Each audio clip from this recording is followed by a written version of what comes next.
Okay, good evening, everybody. Sorry about that.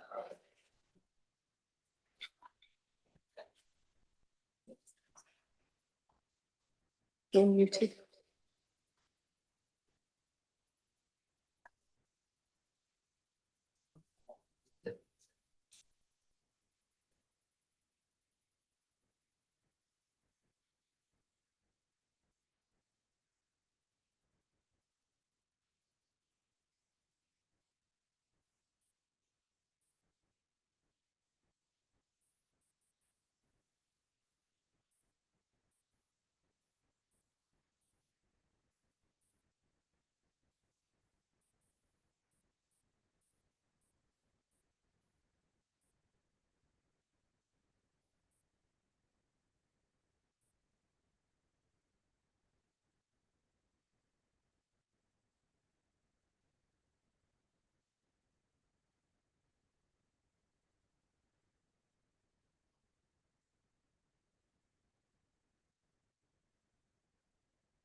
Check if this is okay now. Yeah, good.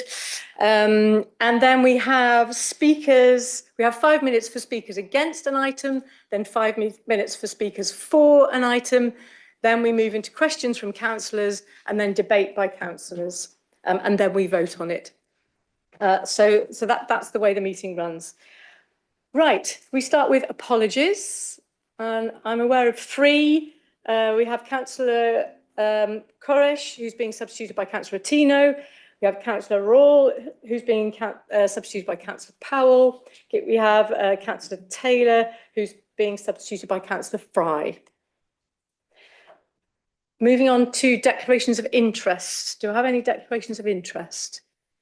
Councillor Fowler. Thank you, Chair. I shall be withdrawing from the committee for agenda item 6, so I've been advised by the monitoring officer to do so. Thank you. Thank you. Councillor Henwood. I'll be recusing myself from the first 2 agenda items at the View in Littlemore. Thank you. Councillor Elton. So with respect to items 4 and 5, mainly 4, I attended, I think, a couple of the sort of drop-in events they hosted in Ozone, but I sort of very much did not offer opinion at a time, so I don't think I'm predetermined on that. However, item 6, I will be withdrawing from, my husband, Councillor Chris Moten, is speaking on behalf of the resident. I think, although I don't think I'm predetermined, I think, a member of the public might think I am, so I will withdraw from item 6. Thank you very much. I've also, over the years, been to a couple of presentations on the Ozone, sort of early ones where they were consulting community and getting input before sort of firm plans were made. So again, that's I don't feel I'm in any way predetermined about this item. I'm also a member of both the Oxford Preservation Trust and the Civic Society, both of whom have made comments on applications tonight, but I don't have any input or take any part in any discussions those organisations have about planning. Councillor Tino. Yes, so I also went to I think one early presentation about the Ozone Leisure Ozone Complex. Thanks. Right, then just the minutes of the last meeting. I hope you've all had a chance to look at them. Does anyone want to raise anything on any part of those minutes? Any corrections? No, good. Then we will move on to item 4, which is the Ozone Leisure Park, Grenoble Road. And Jennifer Coppock is going to be presenting it for us. Thank you. Thank you, Chair. So before I begin my presentation, I do have a few verbal updates to make. Since the publication of the committee report, we've received an objection from the Oxford Civic Society. The objection relates to a number of matters, including the proposed balance between employment and housing across the Kassam Stadium and overflow car park sites, and the emerging local plan policies that cover the application site, the Kassam Stadium and the overflow car park, which require proposals to be led by a master plan. As set out at paragraph 10.3 of the committee report, the Oxford Local Plan 2045 is at an advanced stage post Regulation 19 consultation, and as such, policy SPS 13, which relates to the application site itself, carries some weight as a material consideration. The proposed uses in the application align with the acceptable uses set out in this policy. Whilst the emerging policy does require a master plan-led approach to the wider development, full weight cannot be attributed to the emerging policy at this time. And as such, the piecemeal approach to development in advance of the adoption of the Oxford Local Plan 2045 cannot be resisted. In any case, the principle of redevelopment on this site is acceptable in accordance with the NPPF and adopted and emerging local policies.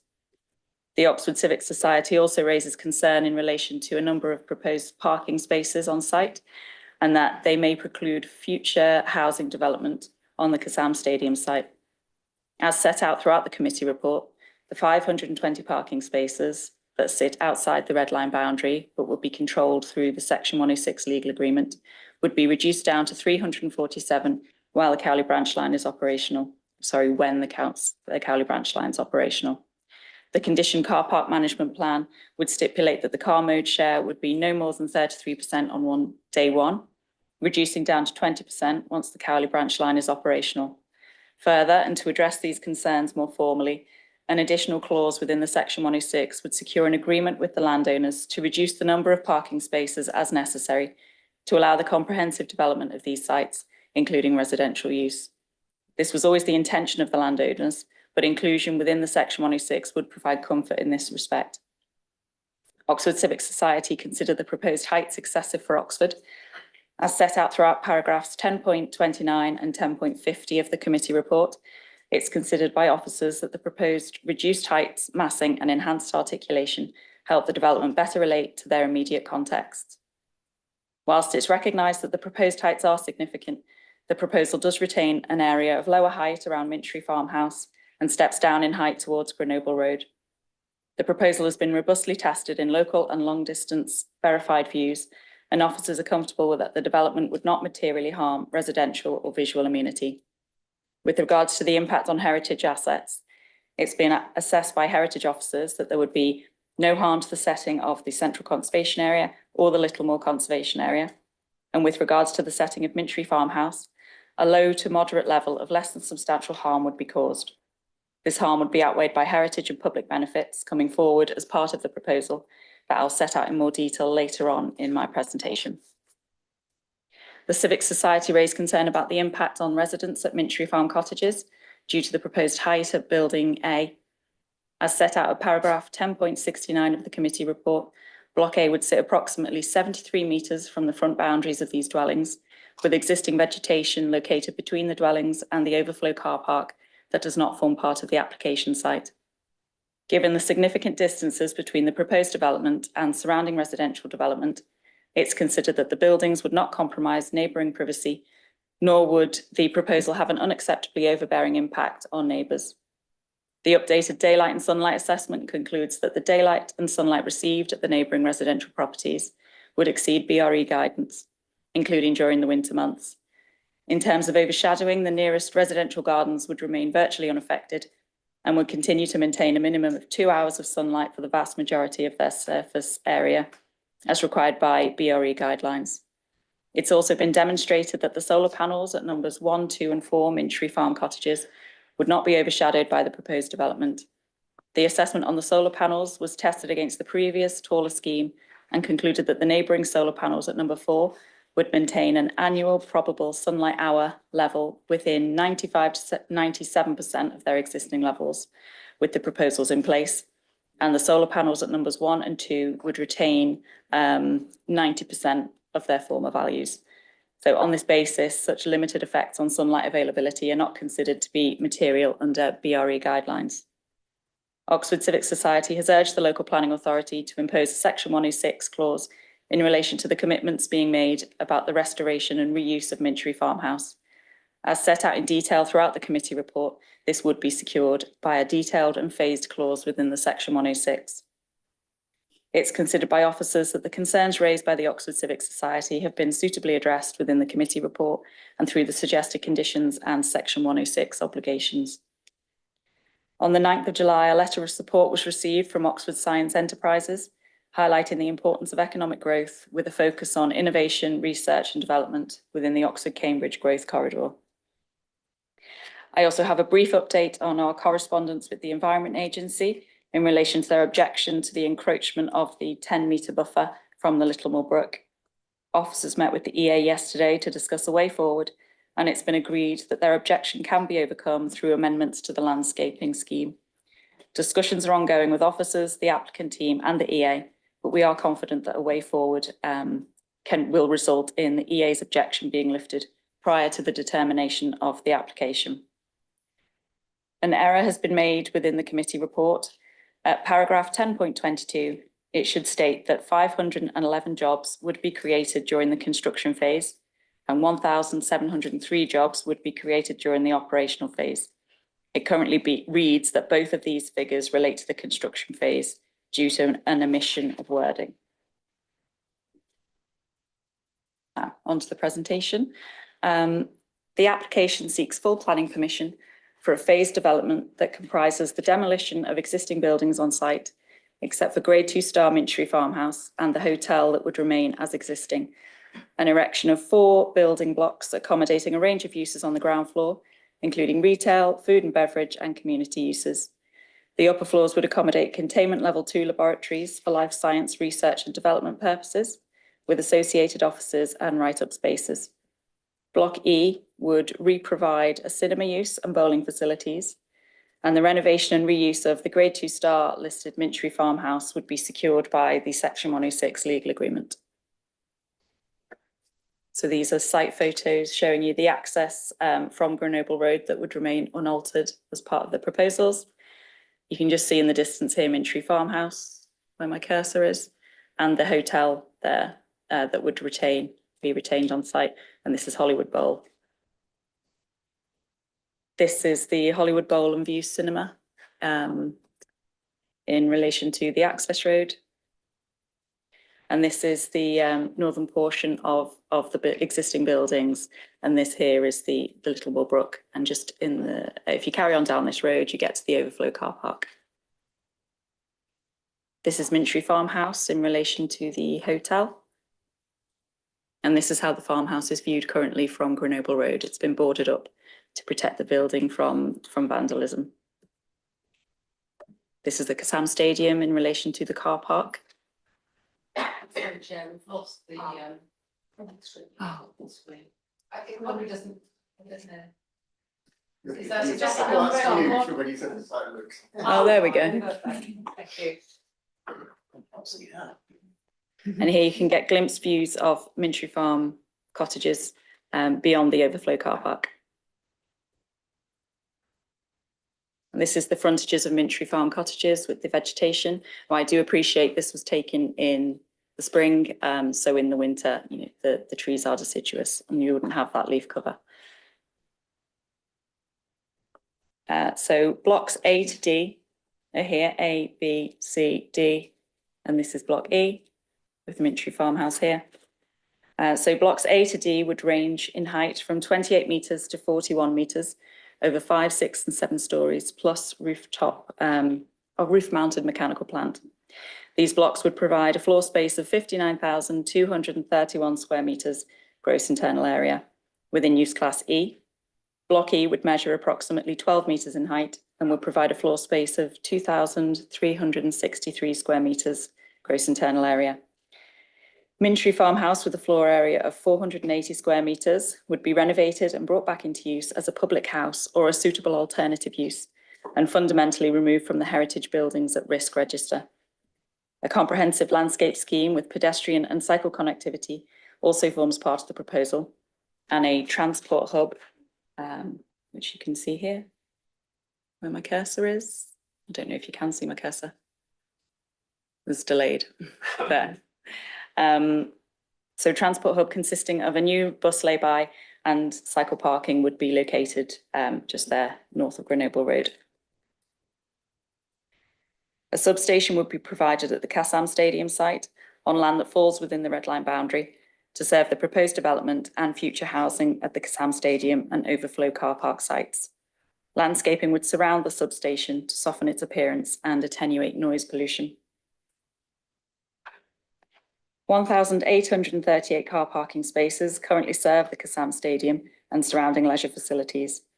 1,125 of these spaces are located around the stadium, with a further 713 provided within the overflow car park to the north of the application site.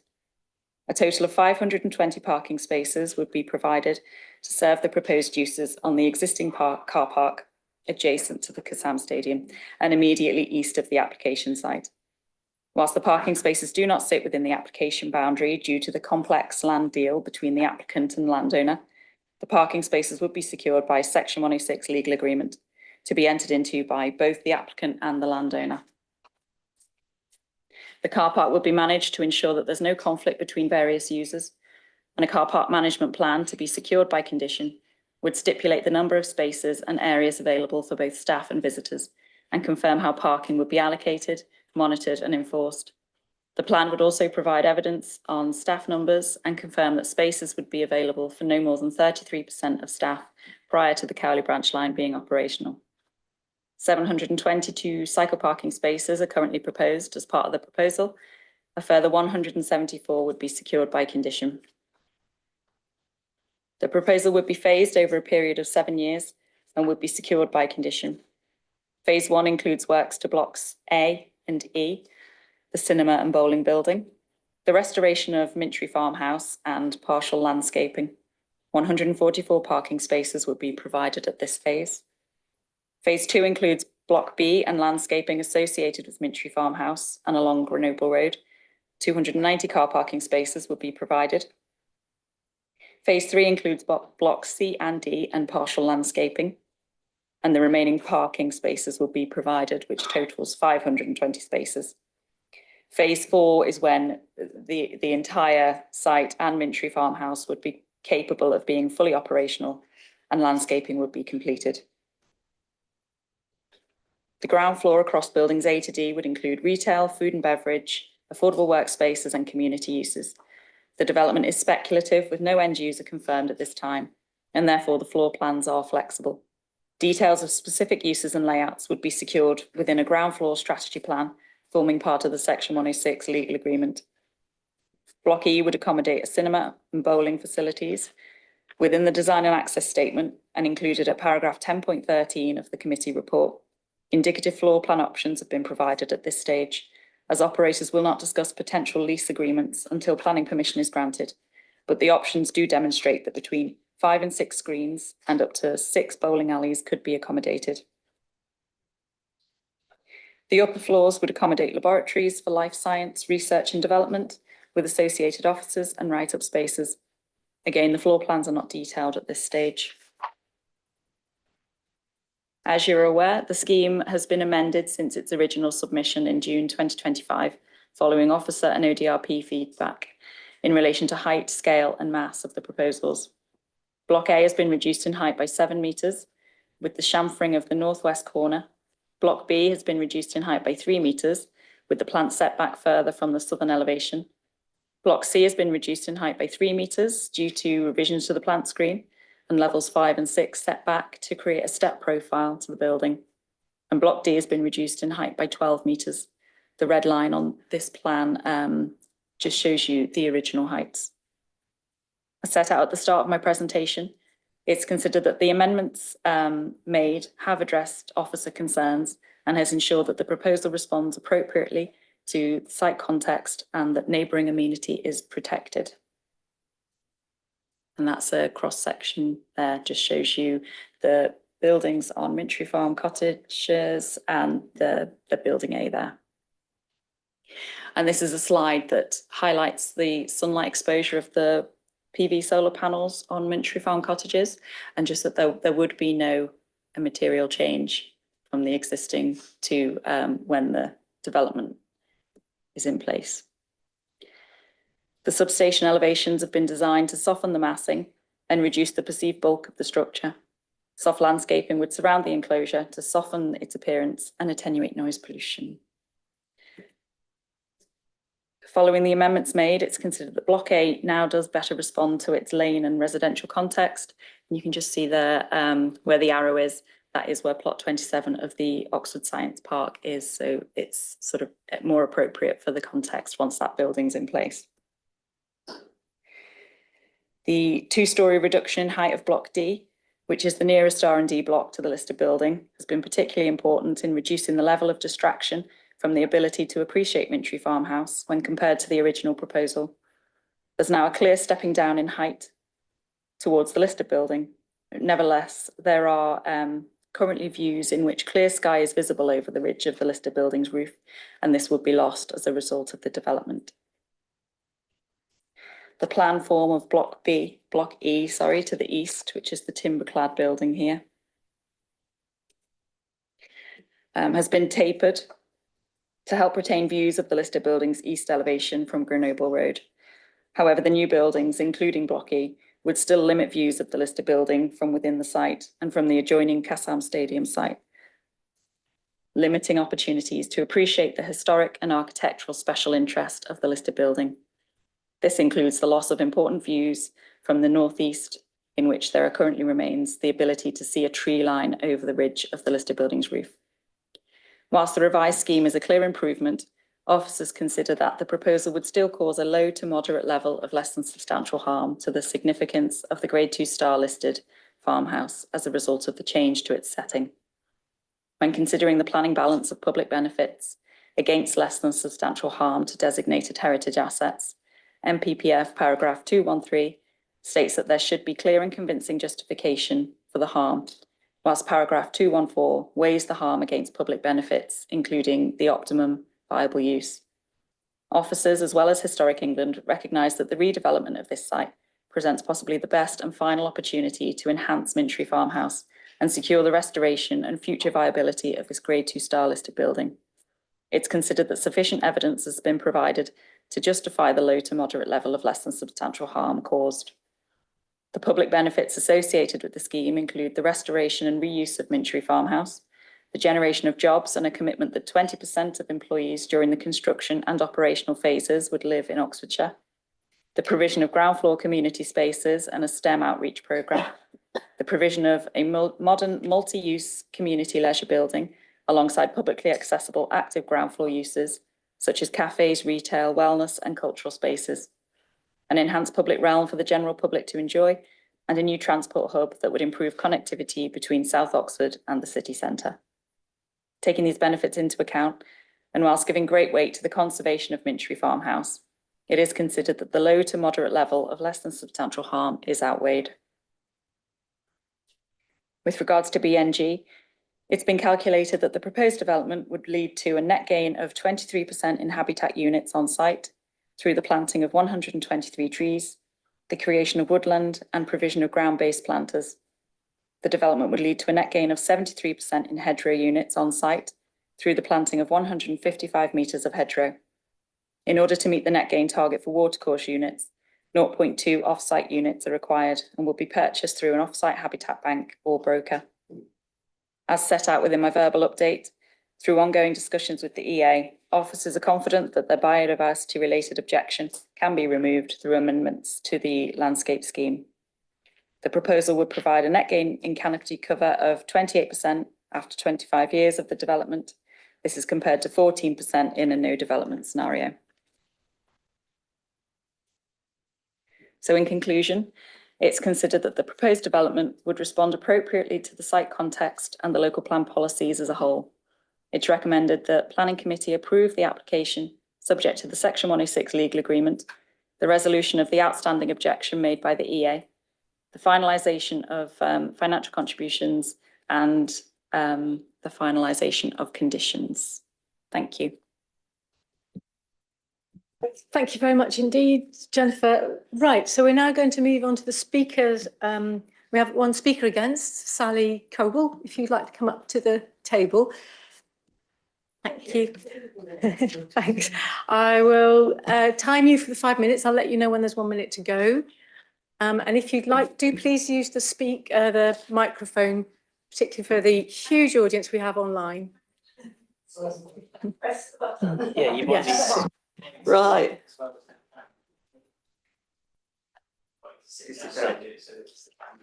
Okay. Right. My name is Sally Coble. I'm a resident and I live at number 4 Mintry Farm Cottages. I've lived there over 40 years, and in 40 years, I would understand where the sun shines and what blocks it. And at the moment, I know in the winter that the sunlight doesn't hardly breaks even over the old Gala Bingo building. So, you know, this development being the size that it is, despite that sunlight assessment, you know, if the sun doesn't shine on your panels, they're not going to produce. And the fact that you're saying that it's going to be 10% less, that's 10% less generation. Anyway, I am an environmental scientist by trade. I've worked in the environmental sector for nearly 50 years, and I've been a lecturer on climate change for 20 years. As a keen environmentalist, I wanted to make a difference to the planet, and I decided to make an investment in solar panels, and so did 2 of my neighbours as well. We wanted to be able to become more sustainable, and we wanted to do our bit towards tackling the climate emergency, which I think is really important. I was concerned when I first saw the redevelopment of the Gala building, and that was the standalone one, and that was only going to be 5 stories. And even in that 5-story model, they said that we would only receive 1 to 2 hours of sunlight a day. I find this unacceptable. The winter sun, as I've said, only just clears the current Gala building. So any higher, we're not going to get the levels of sunlight that are in that plan. And this means that our ability to generate solar power in the winter is going to be diminished to virtually nothing. In the summer, the sun does have a slightly different trajectory, but I don't know how high that building is to see that. And if it's only 90% in the summer, I'm extremely disappointed. I'm also disappointed around saying that, you know, we're not going to be intruded on. The screening, fantastic in the summer, but in the winter, there are no leaves on those trees, and we will see that huge behemoth of a building there, and the people will see us. So, you know, privacy will be an issue as well. And, you know, it was interesting that the Orion Academy expressed concerns about an 8-story building next to them based on intrusion and privacy. And if that was changed because of their comments, you know, we are residents, we are going to be facing that 365 days a year, 24 hours a day. I don't know what the lighting is going to be, probably lit up like a Christmas tree. My objection mostly relates to that height of Block A. It's not the rest of the development. I've sent you some case law around Judge Justice Lane, which sets a precedent in planning law. It was McLennan versus Medway. Mitigation of climate change is a legitimate planning consideration. So us trying to take mitigation against climate change should be considered. And by reducing that by even 10%, I do not feel is acceptable. Your local plan even commits to supporting renewable energy and reducing carbon emissions. You know, I think, you know, the fact that we are will have detriment applied to us through this development is contradictory to your own climate change policies. It just feels very, very unfair that we cannot generate the power, or will not be able to generate the power that we currently can now. The bulk and the height of the new building 1 minute to go. overshadows and blocks out the sun. As McLennan versus Medway Council say, failing to properly assess overshadowing would undermine national policy objectives on climate change mitigation. And I believe that the data that you've been given is not correct. And that some of the facts that your consultants have given, they call our road Priory Road. We are not Priory Road. We are Mintry Farm Cottages. And if they cannot get that right. I have no confidence in some of the other data that has been supplied this evening. I want you to consider the height of Block A, and I would like you to refuse permission to develop Block A until the height has been reduced to the current height of the existing bingo hall, the lowest site, shown in that picture that I showed you where the sun's trajectory was. And thank you for listening to me. Thank you for timing that perfectly to 5 minutes. as well. Right, and if you could go back, if there are questions for you, I'll ask you to come back to the table. But we now have two speakers for Jonathan Bainbridge and James Latham. Okay, thank you. Right, you also will have 5 minutes.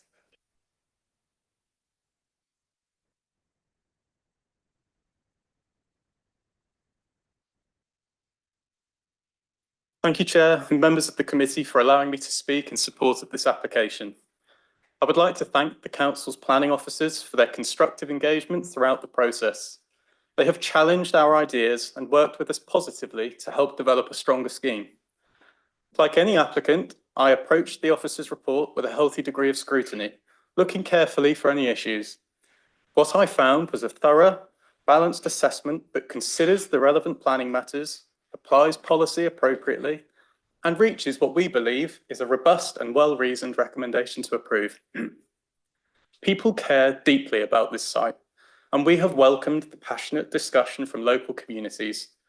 The proposals before you today reflect that dialogue, and I hope demonstrate our commitment to listen, respond, and build trust. I would like to highlight 5 key benefits of the scheme. First, community facilities are retained, not lost. Ozone has faced challenges in recent years, with vacant units and changing leisure patterns creating a clear need for investment. This scheme brings forward new employment space alongside investment in leisure and community facilities so valued by Oxford communities, particularly those of Littlemore, Blackbird Leys and Greater Leys. The proposals secure a cinema and bowling facility in a dedicated leisure building, which will be delivered in phase 1. And we are already receiving expressions of interest from a variety of operators.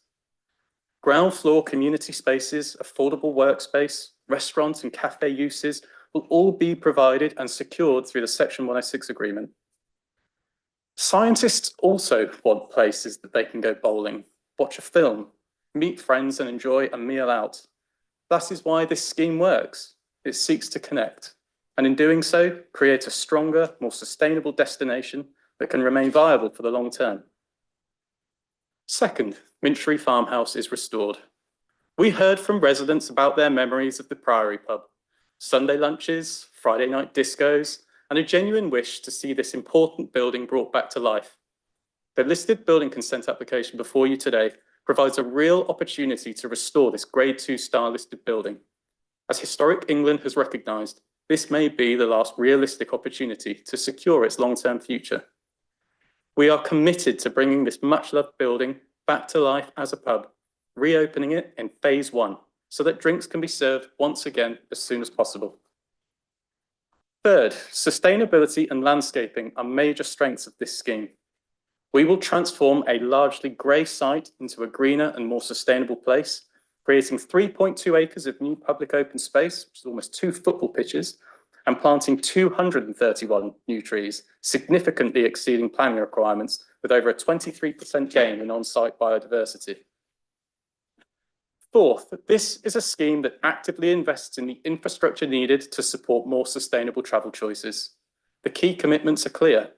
Over £1 million of investment in public bus services serving the site, alongside new bus stops on Grenoble Road. Almost £1.7 million towards future rail connectivity via the Cowley branch line, 722 cycle parking spaces, a network of high quality walking and cycle routes throughout the development, connecting to neighbouring schemes, a realistic approach to car parking, reducing the provision from 520 spaces to 347 when the Cowley branch line reopens. And lastly, a significant SIL payment of over £8 million. Fifth, this scheme delivers jobs and economic opportunity. The development will create around 1,700 new jobs, ranging from entry-level opportunities and apprenticeships through to highly skilled roles. 1 minute to go. Thank you. In science, technology and innovation. That means opportunities for local people at different stages of their careers, supporting young people starting out, creating pathways into STEM careers, and strengthening Oxford's position as a place where world-class research and businesses can grow. In summary, this project is supported by your officers. It aligns with national and local planning policies. It will deliver new employment opportunities and economic growth. But perhaps most importantly, investment in the leisure and amenity facilities so valued by local people will create long-term community benefit. We therefore respectfully ask members to support the recommendation for approval. Thank you for your time. Okay, thank you very much. Right, we then move on to questions. Councillor Al-Tafkhan. I think there are a lot of comments, but the only question come into my mind is to bring up that building, which is in question 5-story building, impact on the neighborhood or the Minchree Farm cottages. Would you please bring that up and explain directly how that is blocking sunlight and the solar panel system? Obviously, that property will be completely redundant if that height is impacting that much. And also would like to see, sometime you do show us on 3D pictures, further or far away, how high that building is and how far you can see, say, from Shotover or other places. Normally you do try to demonstrate, but I didn't see this time. Okay, thank you. Jennifer. So with regards to the neighbouring impact on the solar panels, as I said, there's a distance of approximately 73 metres between Block A and Minchree Farm cottages. Now, I've had to take the information that's within the daylight and sunlight assessment and the assessment on the solar panels at face value and in good faith. And that does tell me that there would be no material change in the daylight and sunlight received. It would be well within the BRE guidelines, and that the solar panels would still operate at 90% at least of its current operation, which is also acceptable within BRE guidelines. So it's not for me to say whether what's in the assessment is true or not, but that's what it says, that it's been prepared by professionals, and that's the conclusion of the report. In terms of the long distance views, I didn't include them in the presentation. I just focused on the local views because it's not really visible in the long distance views, and we've assessed the heritage impact. There is no impact on the Central Conservation Area or the Littlemore Conservation Area. I did include images within the committee report, but I haven't done so today because I felt it was better to focus time on those local views where you can see those buildings. Thank you. Councillor Clarkson. Thank you. I've got a few questions. The first one is trying to understand paragraphs 913 and 914, which are about the ecological buffer zone from Littlemore Brook. And it seems like there are still some outstanding concerns from the EA about loss of habitat. But in the officer's response in 914, it says the proposal provides a betterment to the existing situation in terms of encroachment into the buffer zone. I just really wanted to understand what's going on there. And I assume you're still waiting for sign off from the EA. Yes, so in reality, there is a betterment when you compare the amount of hard standing within the 10-metre buffer zone from the Littlemore Brook and what's proposed now. Within the 10-metre buffer zone, you would have the access road and the bridge over to the overflow car park, which cannot be changed, but there would be more soft landscaping. However, the EA don't take that into account. They see the betterment as a reinstatement of the buffer zone. They have pointed out to us in our conversations yesterday, so post the committee report being published, they've pointed out some specific points where they feel could be amended within the landscape scheme that would overcome their objection. So they don't think that it's insurmountable. And their last comment outstanding comment was on the buffer zone rather than habitats. They did previously comment on habitats, but that's been addressed. So just to be clear then, you're going to have further discussions with them Yeah. about the changes that will be made, and only when they are satisfied that enough to remove their objection will we issue a planning permission if we were to grant it today. Yes. Okay, thank you. You had another question? Yeah, I've got another couple of questions. The others are about they're about the community facilities and about the bowling alley and the cinema. Now, I mean, I recognise that what you're saying is that there's no longer use class D1, which gives specific protection to them. But I'm just trying to establish the need and the use. You say that the cinema has got 12 screens, but only 6 are in operation. And the bowling alley, I can't remember the exact numbers in paragraph 10. Yeah, it's gone down. The proposal is for it to go down significantly. And I just wondered if there's any indication of how of need and whether 6 screens it would be considered sufficient anyway. And how you'd keep the bowling alley viable. And then shall I just mention my last question? And that's about Mintry. The Priory. Obviously the benefit is that it will be refurbished, it will be restored, and that's the benefit. And it will primarily be marketed as a pub. If that fails, how long is that process going to take before, it could be, I'm just concerned that it could be quite a protracted period trying to establish an appropriate use if a pub is deemed unviable. So it's about timescales really. Okay, so with regards to the bowling alley, yeah, unfortunately it is within use class E, so it could be lost, not needing a change of use. The cinema is sui generis and we will retain that as part of the section 106. We do have control over that. So I understand that there are 6 screens currently operational and the options are for between 5 and 6 screens, and the bowling, they are going to retain a bowling alley because they do recognise there's a need there, even though they're not strictly required to as part of planning policy. We do consider that if it's high quality modern facilities, that it is more or less aligned with what's there now in terms of the cinema, when you take into account what's actually operational.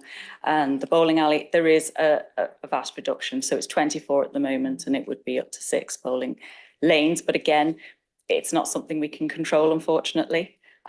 So in terms of the cinema use, yeah, it'd be in the section 106, and then we would make sure that it's able to be occupied by the time that blocks A to D are able to be occupied.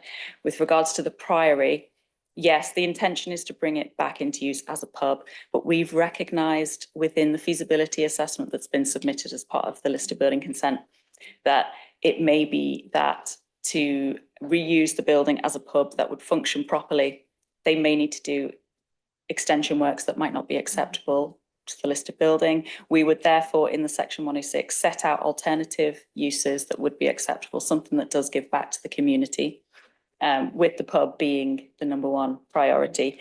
And we would also request that the marketing for that is done up front, so that we're not waiting. And again, the phased approach to the section 106 would be that listed building consent and possibly planning permission, if required, is granted prior to the commencement of development on the other blocks, and then it would be occupiable by the time the R&D is occupiable. So we really, really need to secure that. This is possibly our last chance. So, Chair, just to clarify, sorry, just to come in on that point. I mean, in terms of the Priory, there's been a long-standing concern that that's been left without use. Previous planning permissions that have been granted that suggested that the Priory would become part of those developments, like the hotel, didn't have anything in the planning permissions to secure them. So that's why we have had difficulties over the years. This would be the first time where we've really got some teeth to do something to try to get that being brought back into use. So it is a real significant benefit.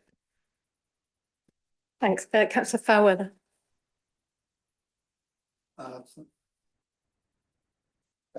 Thank you, Chair. My first question relates to cycle parking. Could you clarify for me, the issue to do with electric cycle charging? I think in the text it's referred to as two-wheel charging. The charging is not mentioned in 10.100, but in 10.105 is mentioned in connection with the car park. Is the implication that the electric cycle charging would be located in the car park? Or would it be in the cycle parking area? It's not entirely clear. It's 10.100 and then in 10.105. I can't see reference to electric cycle parking in 10.100.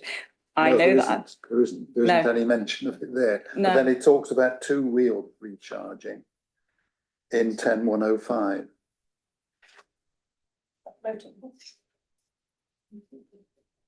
The report says that, oh, that's not working. I can't, the reference to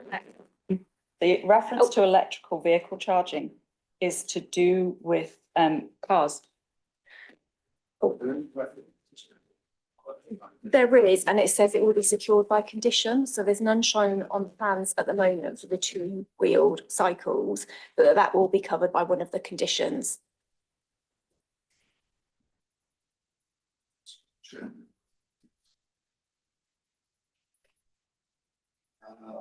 Oh, sorry, where it mentions powered two-wheelers, there's no mention of electric vehicle charging, unless I've misunderstood your question. So the plans don't indicate spaces for powered two-wheelers. Yeah, so a motorbike. State that alterations to standard spaces can be made to accommodate this using. So what I was asking is this in the car park or is it within the cycle? Within the car park. Yeah, so a space could be halved to provide. Sorry, I thought you were talking about electric vehicle charging.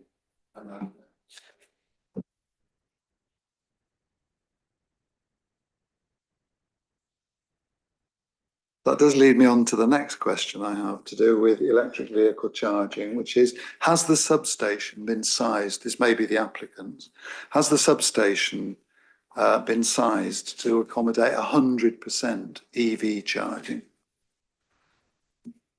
Well, let me just get the relevant paragraph up for you, but there is surplus within the substation. I'm just going to look at the utilities. It's 10.150. Got 150.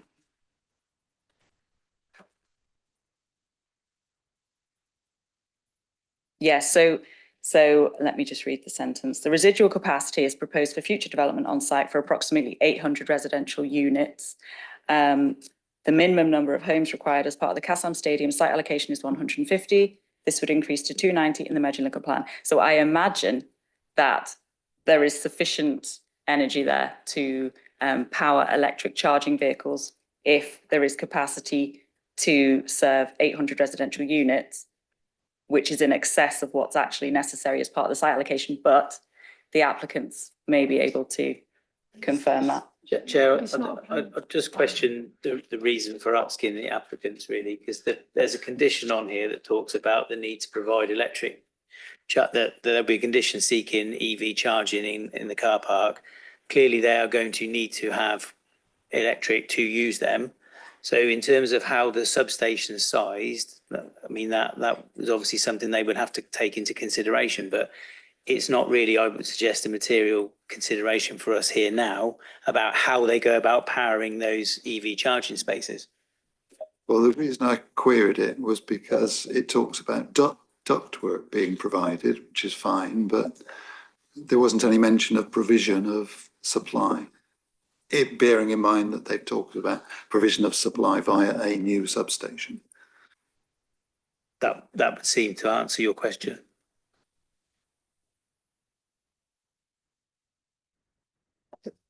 Oh, it's going to be covered by condition that the EV charging will be put in place.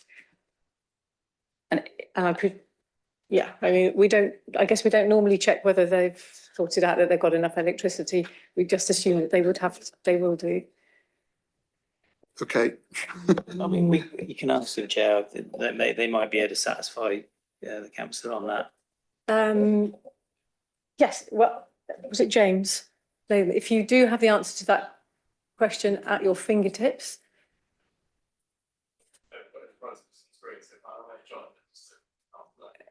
Of course, thank you. Yes, that's Jonathan Bainbridge, yeah. Thank you. Thank you, Chair. So we are required to put in the ducting for 100% of all the car parking.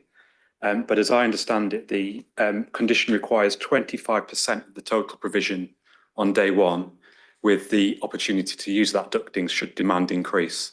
And the power requirement relates to the speed of the charger as well. So as Jen was answering in terms of the kind of a standard charge that would be 7 kilowatts, for example, would be ample capacity for that if that was required. The challenge would be if it was fast charging, but that isn't specified in the requirements as we understand it.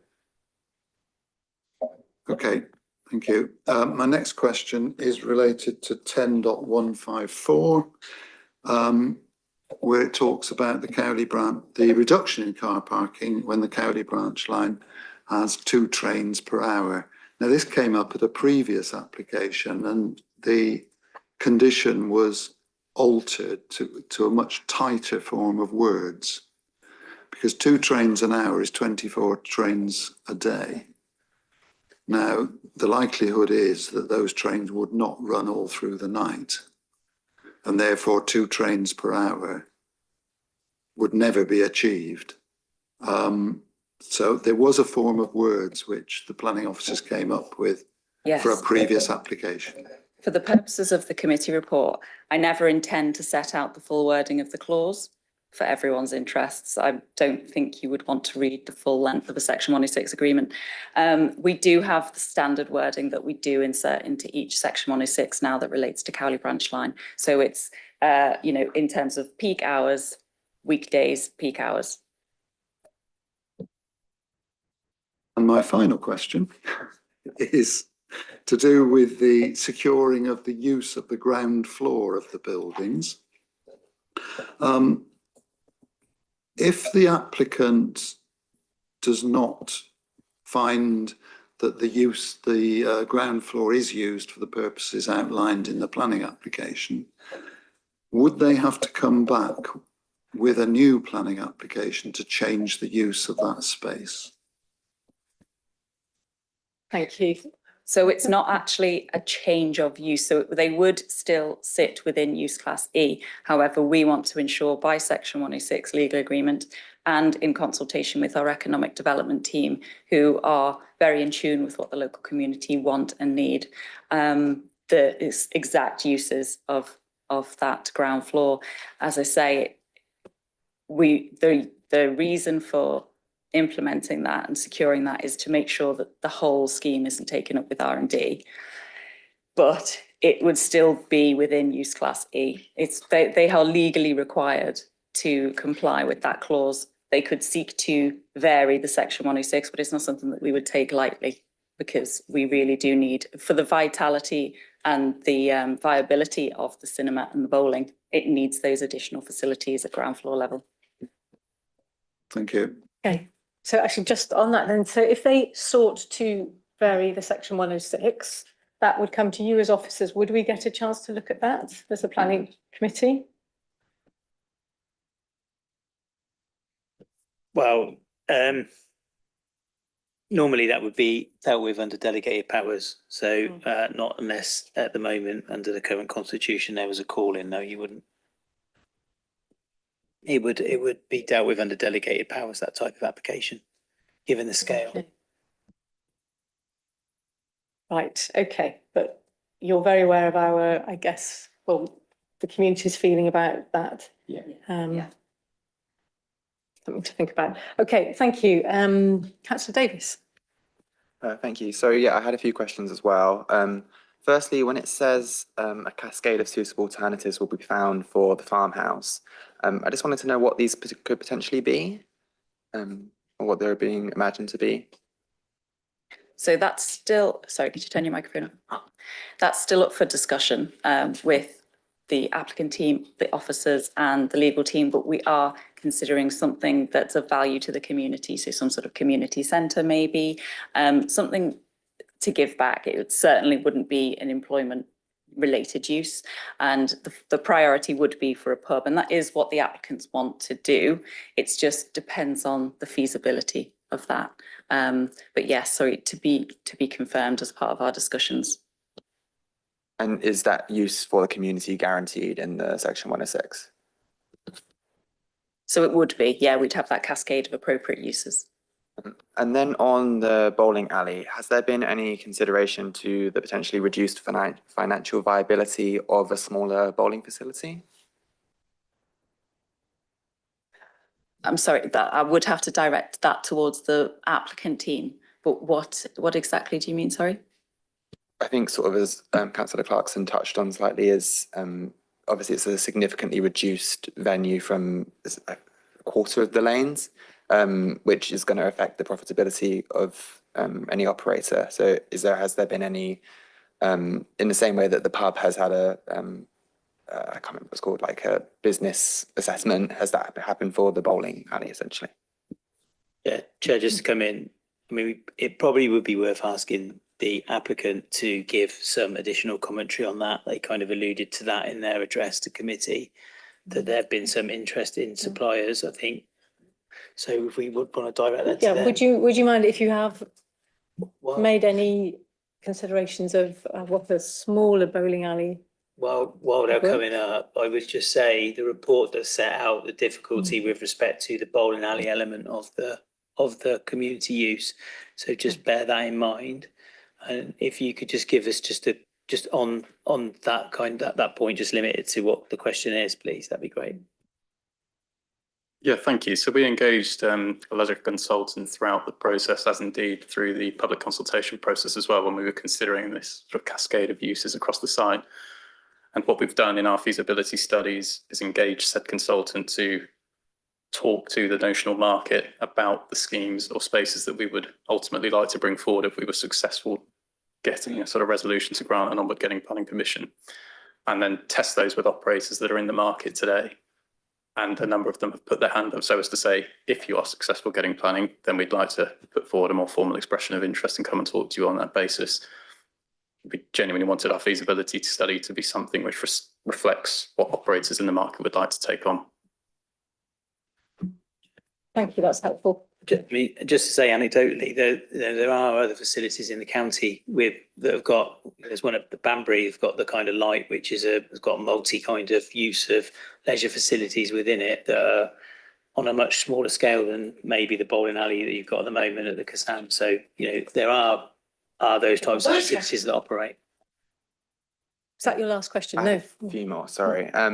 Just about the community space on the ground floors as well. Given the specifics here aren't agreed, is it guaranteed that this space will be open to the public rather than say like a private cafe or food hall for employees of one of the above labs?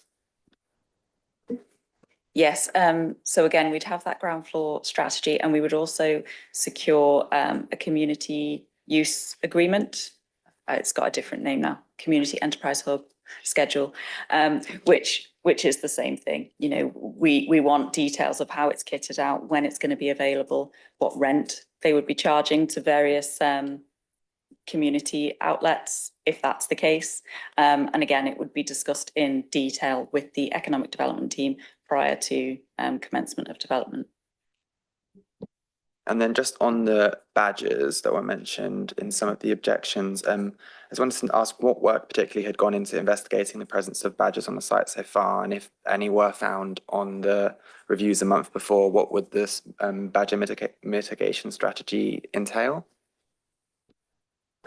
So with regards to the visits that are taking place to date, there were 7 visits on site in relation to looking for badger sets. Well, no, that's not correct. There were 7 visits in relation to reptiles. And then there's been a survey of the site in terms of its suitability for badgers. It's not considered suitable for badgers. However, as a precautionary measure, we've conditioned a badger walkover. If we do find badgers on site, then work would have to be stalled, and we'd have to potentially relocate the badgers and create artificial sets for them to relocate to. But the detail would be once they've been found, and then we would go in to find suitable mitigation. just one more, which was for the developers. I wanted to ask why the site hadn't been submitted as part of a master plan led development in conjunction with the 2045 local plan. I mean, I can't say exactly why the applicants didn't go forward with a master plan approach, but as a set out, we can't insist on that at the moment because of the weight that the local plan carries. And it is a shame that there isn't a master plan led approach here, because ideally we would want to see where the residential could be accommodated, how the parking spaces would be altered, etc. But it's just not something that we can insist on at this time. And is there the potential for, if we approve this site, that it could jeopardize the potential for the affordable housing on the rest of the site? No, we don't believe that it would. And the uses that are coming forward are in line with the uses that are set out within the emerging local plan. And with regards to sort of the car parking, that would be reviewed to make sure that we can fit the housing requirement onto the site. But no, we don't consider that the built form as proposed would fetter future development. Councillor Ailton. Okay, yeah, I think I will also run through my questions one at a time. So the new bus lay-by thing to the south of the site, how is that intended to work with the other one that's like 170 metres away, the like existing one? So again, the detail in relation to that would be in discussion with the Highways Authority, but they consider that it's feasible that there would be 2 bus stops. Thank you very much. So the second one is about Grasscrete. So it was kind of mentioned in passing. I wasn't quite sure from the presentation exactly where it's meant to be, but I mean, I would sort of say that cycling over Grasscrete is fairly unpleasant, and it seemed to have a fairly large extent, including, you know, in like you know, shared use cycle footways. So yeah, I'd be interested to know what the plans were, yeah, with that. So that is actually something that was brought up by the Highways Authority during this round of consultation. And since plans were submitted, they have been amended to provide more level surfaces for cycles within the pedestrian and cyclist route for to make sure that it is easier to cycle on. Because that is something that they were concerned about, but it's been carved away, the Grasscrete. That is also something that the EA are concerned about. So it is something that we'll be looking at in more detail, that extent of Grasscrete and how we could reduce it further. But in terms of highways and cycling convenience, the Highways Authority are now satisfied with the proposal. Okay, thank you very much. I think in 1093, there was also mention for, again, sorry, it's another highways question, reducing the current 40-mile-an-hour limit to 30. And I was just wondering what the extent of that was on Grenoble Road. So the extent of that and exactly where speeds would be reduced has not been decided. So it would be part of the Section 278 works. But the principle of that is fully supported by the Highways Authority. It just depends where exactly and how far that would stretch. Okay, so so there was some mention of funding this, I think, in the Section 106 agreement. This is the sort of cycle walking access sort of under the railway and sort of down. It's not quite in the site boundary, but then it never appears to ever be in the site boundary. So I was just wondering, is that the sort of thing that's going to be brought forward with the sort of Cowley branch line like movement, you know, works, or, you know, what is the plan with that? Because, you know, there's a sort of, there was a gate that's like long disappeared for some reason. Do you know what I mean? Like, yeah, what's the plan for sort of that sort of, yeah, Mintry Farm Lane stretch? Sorry, it's a bit vague. The thinking behind that is in connection with the Cowley branch line connectivity strategy. So there would be a financial contribution and the works would be carried out as part of that bigger scheme. Lovely. So 10154, this is about the removal of spaces for the Cowley branch line. So my understanding is the car parking spaces are like the existing ones, you know, for the Kassam, right? We're not making any new ones, we're not putting any more tarmac down, the spaces are still there. So like, how do you make them go down? Because they're already there. If that yeah. What we tend to do when we condition the reduction of car parking spaces, usually they're landscaped. So we would, as part of the section 106, we would require a plan showing us where exactly the spaces would be removed from, because we don't want one space here, one space there. It needs to be a solid chunk of spaces that are removed. And then they are usually landscaped. So we would discuss that as part of the section 106. That would be secured before permission is granted. We would know what's going to happen on those spaces. And would that include the sort of like overflowy bit on the other side of the? That's not part of the application at all. Okay, but people could just literally just go and park there, right? They could do, but they can do now. Yeah. Anyway, yeah. So one thing that wasn't clear from the report, and sorry if it was and I missed it, is how many spaces are being removed thanks to the substation, which is over a bunch of car parking spaces, and all of the like currently internal car parking spaces to this site, of which there is like genuinely a surprising number. I realised from Google Maps. So like, how many are we losing from the sort of like red line boundary? So there isn't parking within the red line boundary. The existing car park that's going to be used is with the outside the red line boundary. There is parking for the hotel that would be retained, and in terms of how those spaces would be used, it's number plate recognition. So it's not that spaces would be lost for the Kassab necessarily. It's that they would be monitored. But like, so there's a car park sort of just to the east of like Military Farmhouse at the moment that's got block E, the sort of bowling alley one straight on top of it. And then the substation also just like is straight plonked on top of other ones. I mean, I guess it doesn't, yeah, I guess the numbers don't really matter. That's fine. But yeah, fine. There's no car parking inside the bowling alley, or it's the car parking is next to the bowling alley, but that serves the Hampton by Hilton. This is okay. It's fine. This is we don't have to like look at Google Maps and stuff. It's fine. Okay, my last yeah, that's okay. I think some of them are going away because there's stuff on them. That's okay. So my final question is about the Military Farm cottages. So in terms of this BRE thing, this is like an annual calculation? Is it literally like, is it averaged over the entire year, or is there some expectation that you lose more in the winter than the summer? I mean, because I get like basically NAFL like solar gain in the winter. So like, how does that, I guess for the sort of like benefit of the room, like how does that calculation work? And the sort of the point around the lighting from block A, I think is, again, sorry if I missed this in the report. I know this has been a real problem with the site that's along the A4074, like blasting Sanford with loads and loads of lights. Like what will the sort of lighting, like internal lighting strategy outwards towards residential be? So I don't know that exactly, but we are going to condition a lighting strategy to make sure that neighbouring amenities protected. Also, yeah, but in terms of the BRE calculation, sorry. How is it calculated? I mean, I'm not sure I can answer that. Oh, so this is an external thing that gets fine. Okay, yeah. Got you. So it's a standard external, paid for thing. Yeah, professional report that gives us the information that we need, and I've taken it at face value and in good faith. Okay, thanks very much.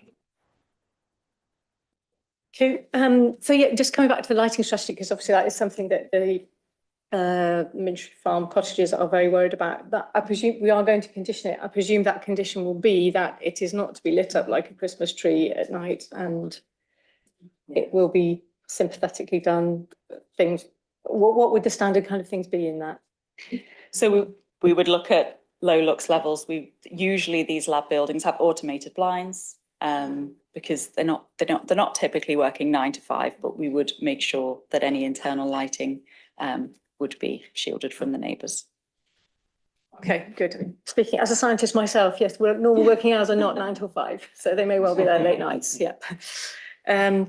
Good, thank you. And I have huge sympathy with this loss of light to solar panels. I've got the same on mine at home, although my case it's next door's beautiful horse chestnut tree, which is going up and shading them. And obviously I'm not going to ask them to cut that down. So this is not uncommon, I guess, with things impinging on other people's solar panels. How much weight should we give to that? I mean, is that something we can use to reject applications on? It's not something we've refused an application on before. It is something that we have come across before. It is a material consideration. But I know that in a scheme that a colleague has worked on in the past, it was decided that the energy generated from the solar panels as part of the proposal would outweigh any energy generated by the residential solar panels. So looking at the bigger picture, there would be a better, environmental gain with the proposal coming forward. I mean, I do have sympathy with neighbours who have solar panels and they feel like they're going to be affected, but all I can say is that I've read the assessment and it does not conflict with BRE guidelines. Yeah, no, and I think I just wanted to pick up on the case law that was referred to earlier. What that says is that, like Jen says, the impact on solar panels is a material planning consideration. In that particular case, the officer had said it wasn't, so that's why the decision was quashed. Also, a very materially different scenario, and it was a residential situation.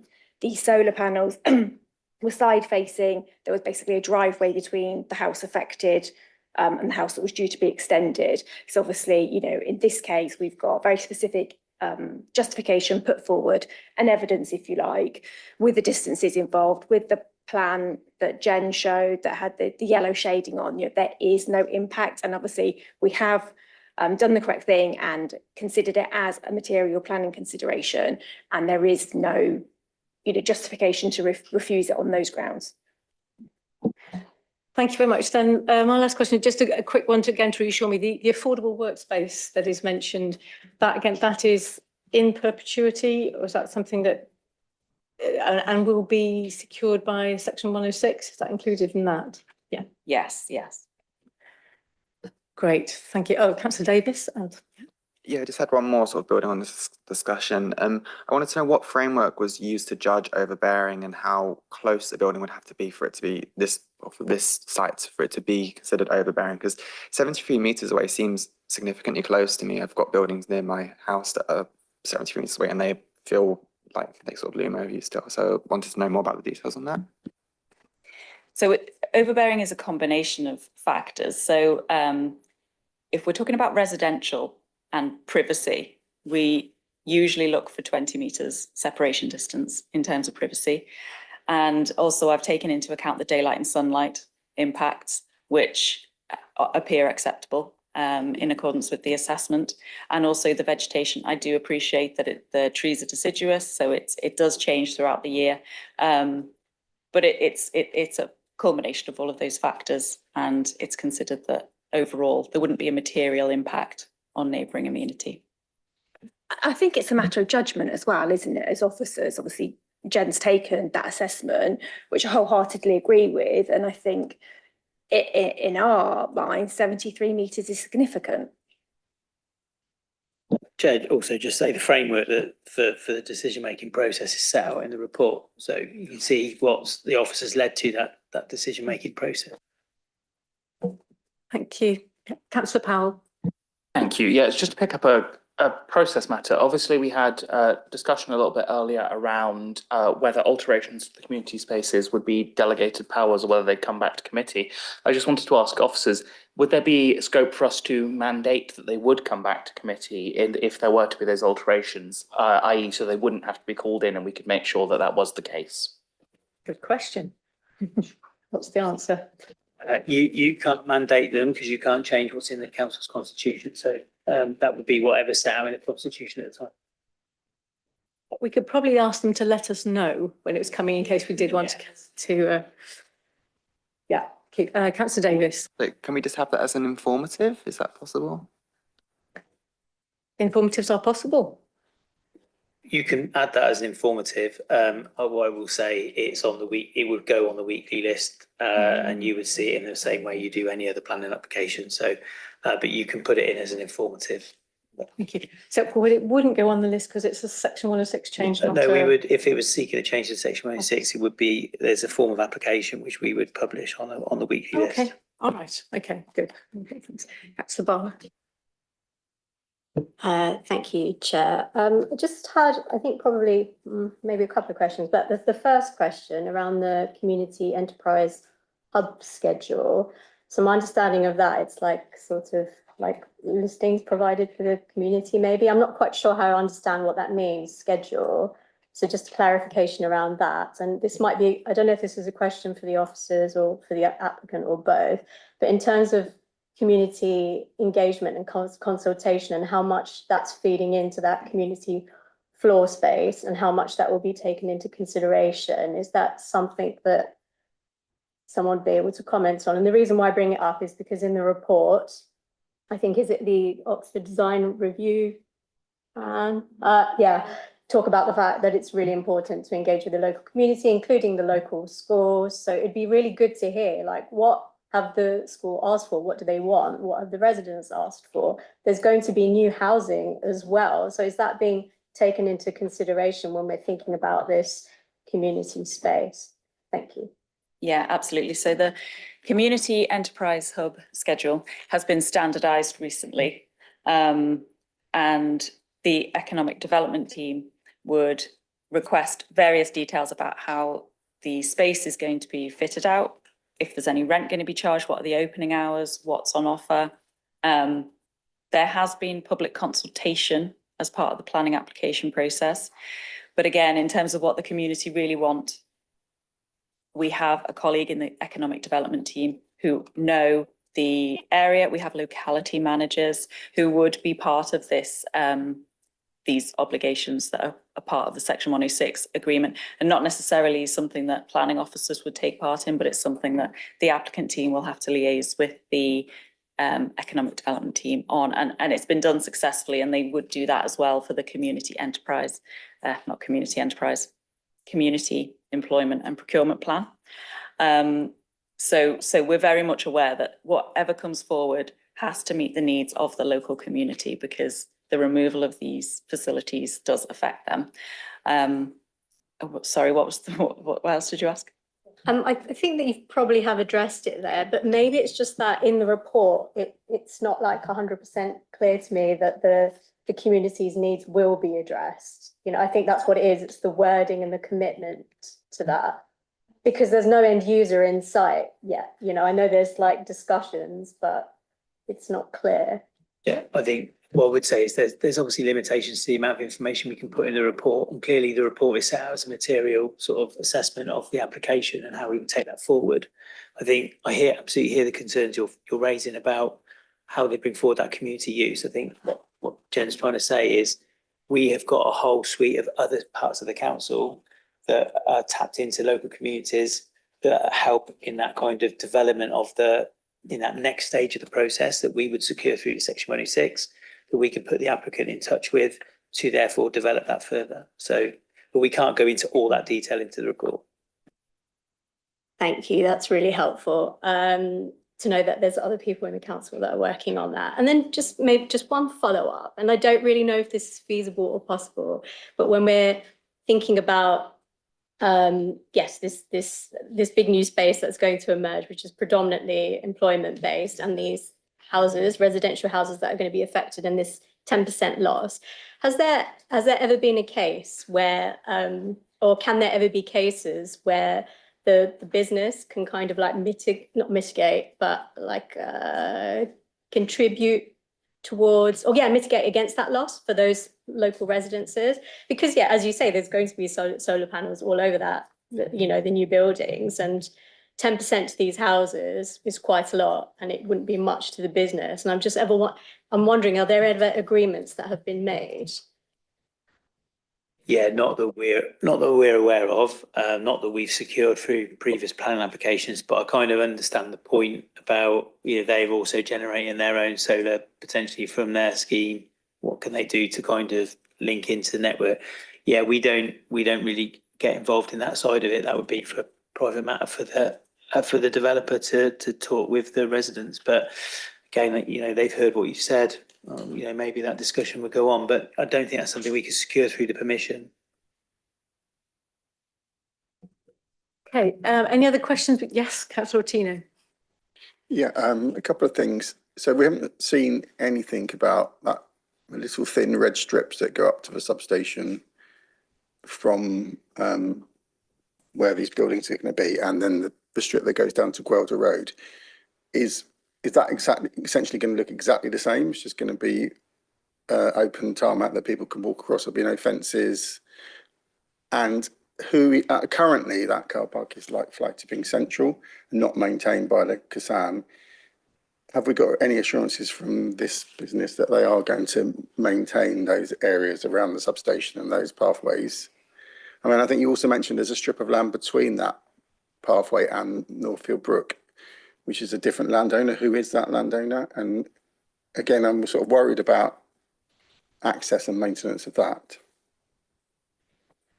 The overflow car park isn't part of the. No, I'm talking about the substation and the little red strip that goes east-west, and then the other red strip that goes south to Guelder Road. Yeah. At the moment, that's sort of public access. In reality, it's probably private land, but it's public access. Is it? What's going to happen there? Yeah, Chair. The strip of land that runs between the existing ozone and where that substation would go, which sort of runs at the back of the north stand of the stadium. That's currently got a public right of way that goes across that. So they would have to maintain that public right of way. I think the reason that's shown there is for the cabling between the substation and the ozone. So obviously that's going to be underground. So that would be as it currently is. Clearly, you know, the site's allocated, the Casam Stadium's allocated. There might be changes to that over time, but that's got a public footpath that needs to be kept there. In terms of the maintenance of the strip of land that runs between that red line and the Northfield Brook, again, that's outside the red line of the site, so we can't manage that aspect of it. They should be maintaining that, whoever's ownership of it. We don't have that ownership record at the moment. Around the substation itself, there's a plan in the presentation that shows that there is some landscaping around the substation. But again, also there is a need to keep the public right of way that runs around it. So there is a route, and I think one of the plans shows that there'll be a pedestrian route linking across there. So it should all be managed through that. The need to keep the public right of ways open as well. So that should all be managed as it currently is. Okay, I understand there'll be landscaping around the substation, but what I want to be reassured it's not going to be landscaping full of litter and fly tipping, which there is a lot of in that area. And then also the bit down to Guelder Road, I think that's currently access to a market on Sundays. Is that still going to be open access as it is now? Sorry, say that again. The strip going from substation down, that leads down to Guelder Road, I think, and then sort of as an entrance to Frieshill Park. Currently, that's access to a market on Sundays. Yeah, that's not changing. That's just showing that that's one of the routes into people for them to be able to service the substation. So that would still be open, still be accessible. And then you've got a public right of way that runs all the way along that route towards the substation and across towards Northfield Brook. So they have to keep that open anyway. Are we able to condition maintenance of it in terms of? I can't control the maintenance of it, and I can't control fly tipping on it. But again, it's a public right of way that needs to be maintained.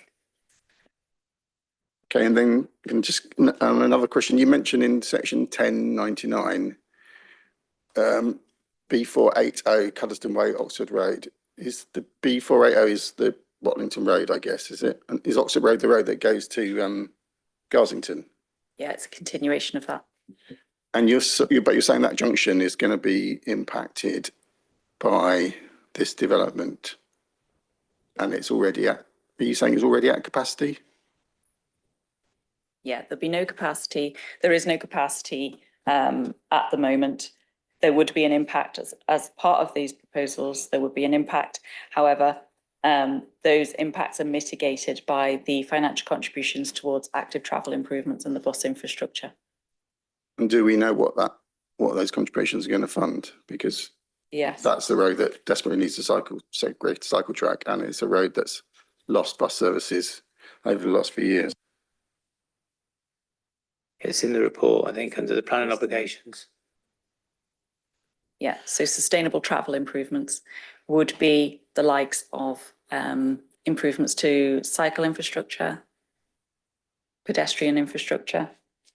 I don't know exactly what the works will be. It's a financial contribution to a, a wider, project that's already ongoing, that the Highways Authority will determine what needs to be done and what needs improving in that area.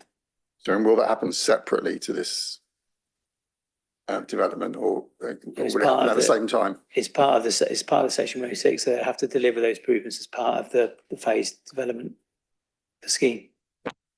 It'd be useful to have the exact details of what they're proposing at some point. I don't know whether you would provide that or the county council will provide that. It would come forward at a later date, but it's not something that we would usually take to committee and explain to committee. And lastly, about the cinema, so there's a view there now and the bowling alley now, they're going to get knocked down. There's going to be a gap of however long before the new ones are rebuilt. What will happen if suddenly there isn't a tenant that thinks they can viably run a cinema there? What will be the situation? Will we be left with an empty building with nothing going on?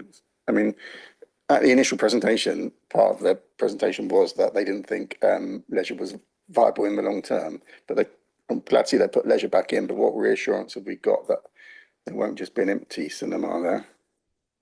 As far as we can control it, we can't force the building to become occupied, but we will make the conditions so that it is occupiable in phase one.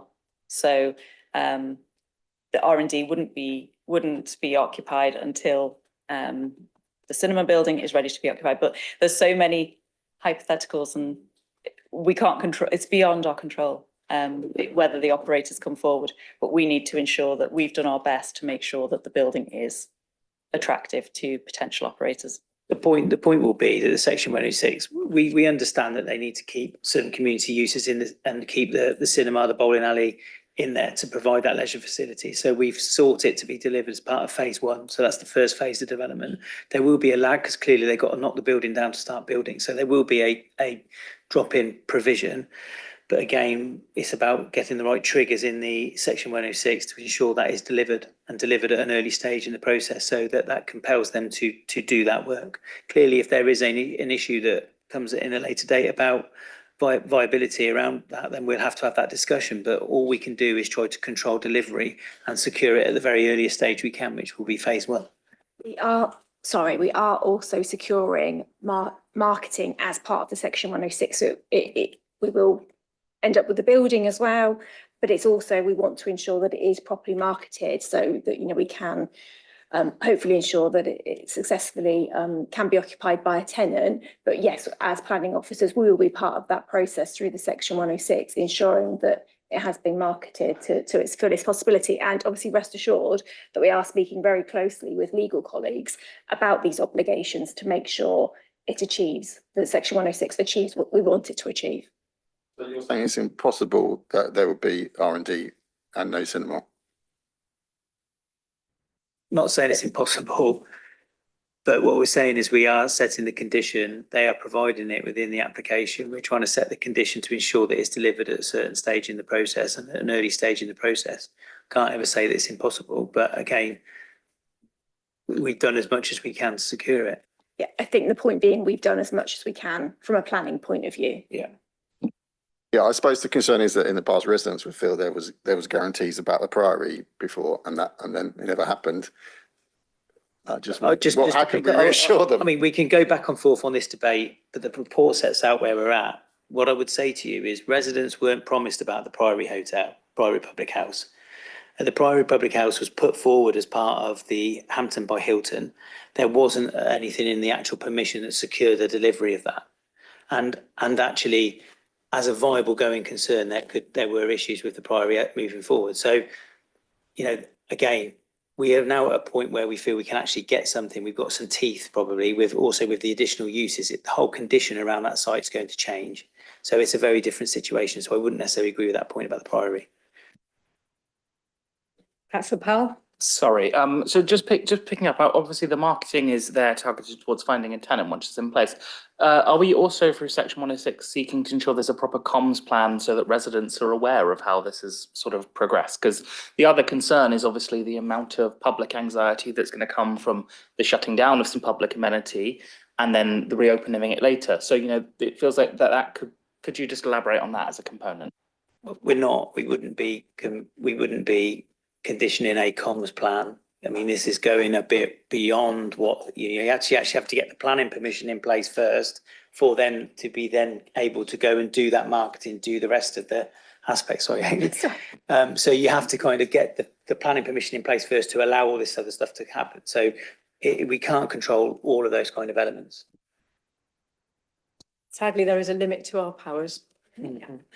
Councillor Tino, please make it a last one. Okay. Right. Keen to move on to discussion. So I think I read somewhere about there was about the parking that they can't be there when the football match is on. Does that also apply to when the construction phase is?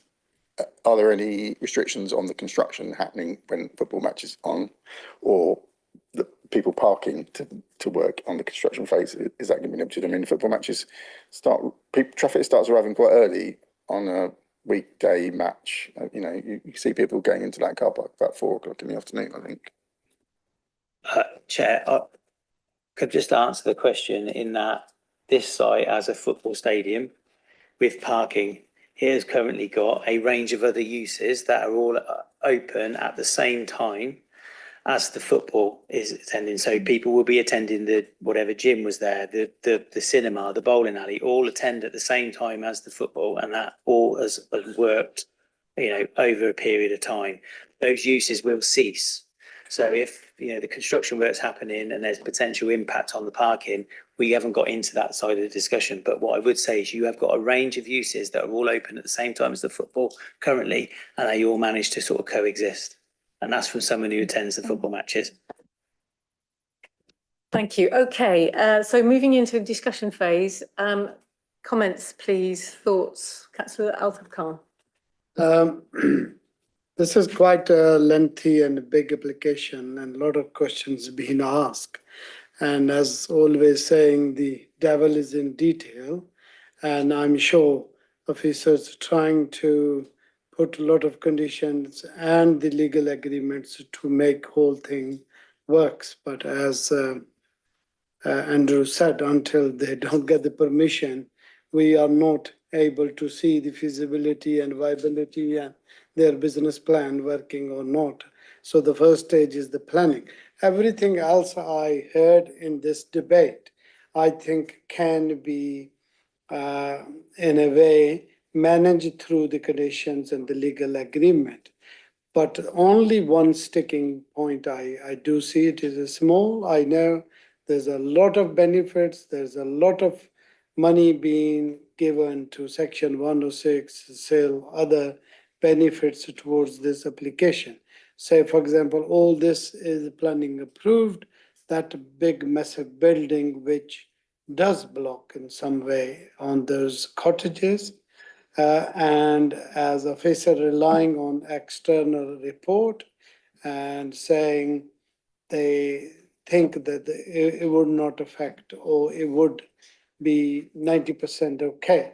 So if it's not 90% and it's 50% is going down as the impact on those cottages and the buildings are there, who is going to be the mainly suffering is those residents in those cottages.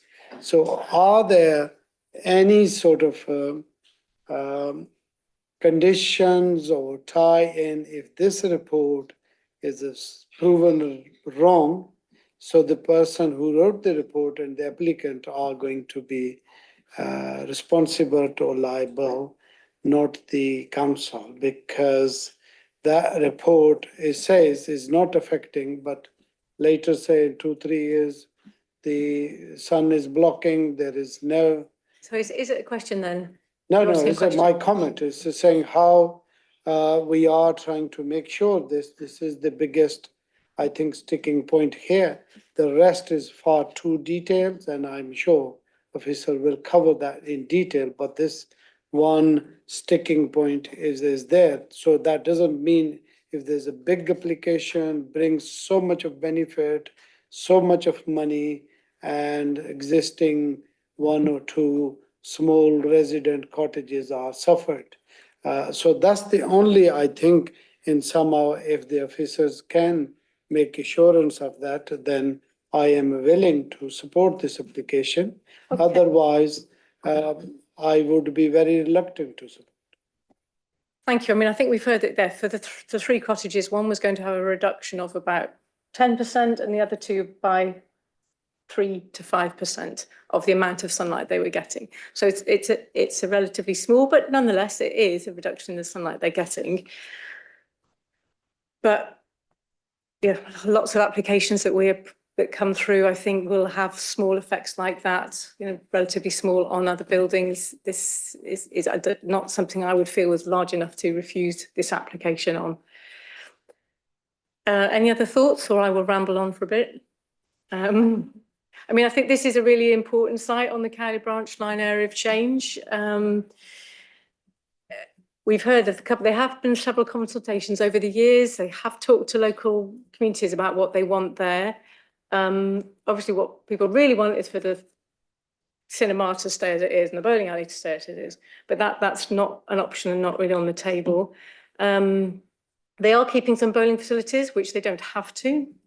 So that's a win from our officers. I think they are putting in the cinema.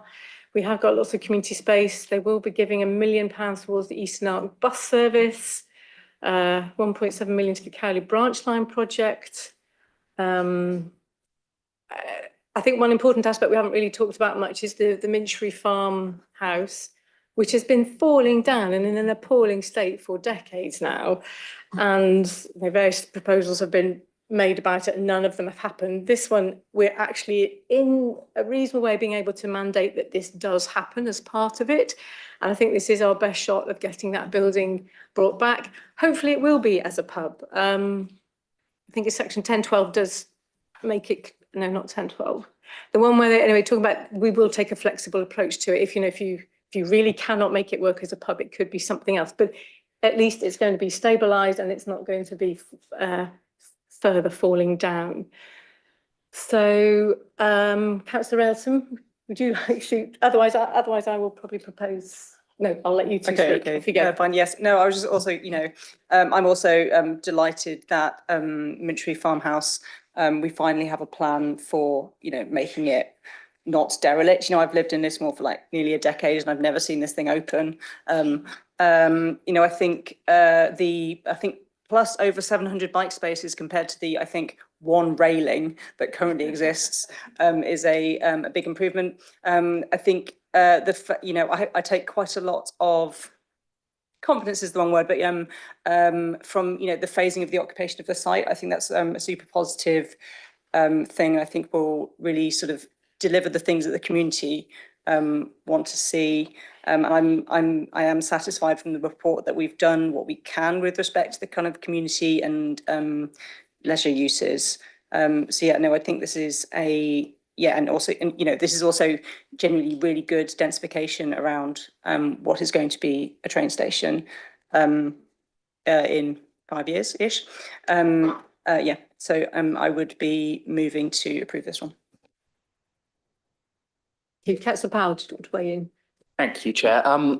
So I think there's sort of 2 different dimensions to this. The first is obviously we need to take account of the material considerations. On the basis of those, it would seem to me like I would be very minded to accept the application. I will say narratively to the applicant that, I really, really appreciate the work that goes into trying to cement these community spaces, but from the discussion, I think as some of us have reflected, I remain concerned that we are seeing lab space come forward while at the same time there aren't cast iron guarantees. But that's perhaps something that national government needs to think about insofar as local government is blunted by the framework. So I will obviously vote for it. I just wanted to make my little point. Very honest, thank you. So then I will propose that we approve this with all of the subject to the section 106, which is still sort of ongoing, some negotiations, but all about the various things that we've talked about, the cinema, the active travel changes, etc. Secondly, that we will expect that we have to remove the Environment Agency's objection, if you can negotiate, if they get to be happy with that. And then there's the finalising of the financial contributions mentioned that we will delegate that to officers as well. Have I said everything I need to? Good point. There was an informative mentioned at one point. Councillor Davis, would you like us to notify when the application, if an application comes forward for this for a changement to the section 106? Yeah, yes, please. If we can have that as an informative added, please. To somebody email, well, I guess formally, if you would make sure you email the chair of the planning committee if that application comes in, and I will let you all know. So with all of those and the long list of conditions that are at the end of the report, I'm proposing that we accept this. Do I have a seconder? Councillor, okay, number. I saw Councillor Elton's hand first. Thank you then. All those in favour, please raise your hands. Okay, I think that's unanimous. So that is approved. Thank you very much for coming along and bearing with us. Okay. Do we need a comfort break? You thought we needed as a comfort break. Okay. 5 minutes, please. Oh, actually, okay. Everyone seemed. It's been an hour and 40 minutes. Yeah. Thank you for reminding me.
All right, we're all back in the room. So we will now move on to item 5, which is the listed building consent for the Mintry Farm Club. And Emma McLeod is going to be presenting this one for us. Thanks. Wrong button, apologies. Thank you very much.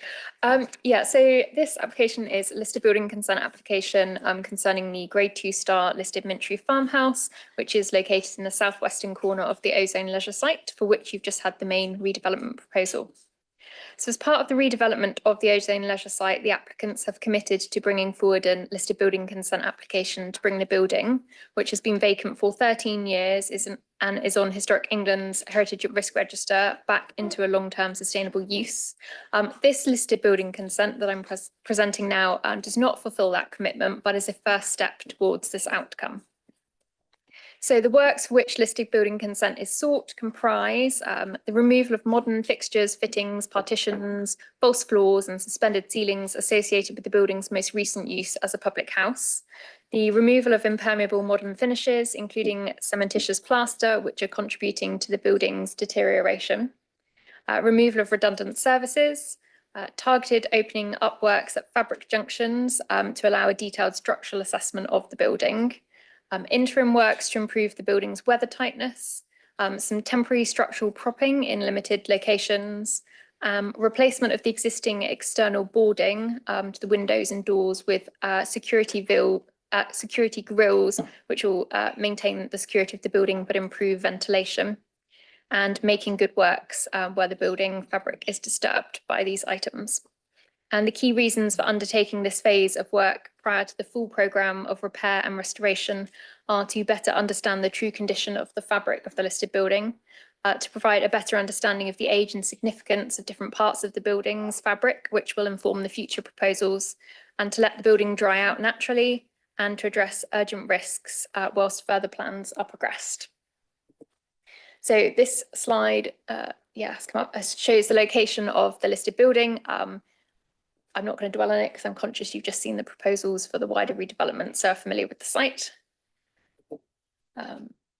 So this photograph shows the eastern elevation of the listed building, which comprises the last surviving above ground element of the medieval Benedictine Priory of St. Nicholas, which was founded in the 12th century. The building itself dates from the 15th century and likely housed a nun's dormitory on the upper floor and prioress's parlour on the ground floor. The Priory was always very small and a poor institution. It was a subject of scandal in 1517, which may have contributed to its dissolution in 1525 by Cardinal Wolsey. The building was subsequently converted to use as a farmhouse, which is why it's currently known as Mintry Farmhouse, and remained in this use until the 1950s, after which it became a country club and then a pub. So this slide shows the western elevation of the listed building from the southern end of Mintry Lane. And this slide shows some of the surviving external features of the building, including the stone mullioned windows and the external stair tower on the eastern elevation, which date from around 1600, when the building was used as a farmhouse. And at the bottom, there are some stone details from the western elevation. And this includes on the left-hand side one of the dormitory windows. And these are of particular significance as they illustrate the change from communal dormitory accommodation to individual cells in the 15th century. So it's a very interesting building. The top row of photographs on this slide shows some of the most significant surviving internal features within the listed building, including the queen post roof, which has fabric from both the 15th and 17th centuries, and the early 17th century staircase, which survives in remarkably good condition considering the poor state in which the rest of the building's interiors are in, which have been subject to some vandalism and obviously vacancy since the pub closed in 2013. Overall, the listed building possesses a very high level of historic and architectural special interest as one of the most significant and substantially complete examples of late medieval monastic domestic architecture in Oxfordshire, and one of only very few surviving examples of English nunnery dormitory ranges of the late medieval period nationally. The fabric surviving from its conversion to use as a farmhouse, which dates from around 1600, is a very well-preserved example of conversion of monastic fabric to secular domestic use in the post-Reformation period, and it's likely that further archaeological investigation, including dendrochronology, if that's feasible in the building, would yield further information about its interest and significance.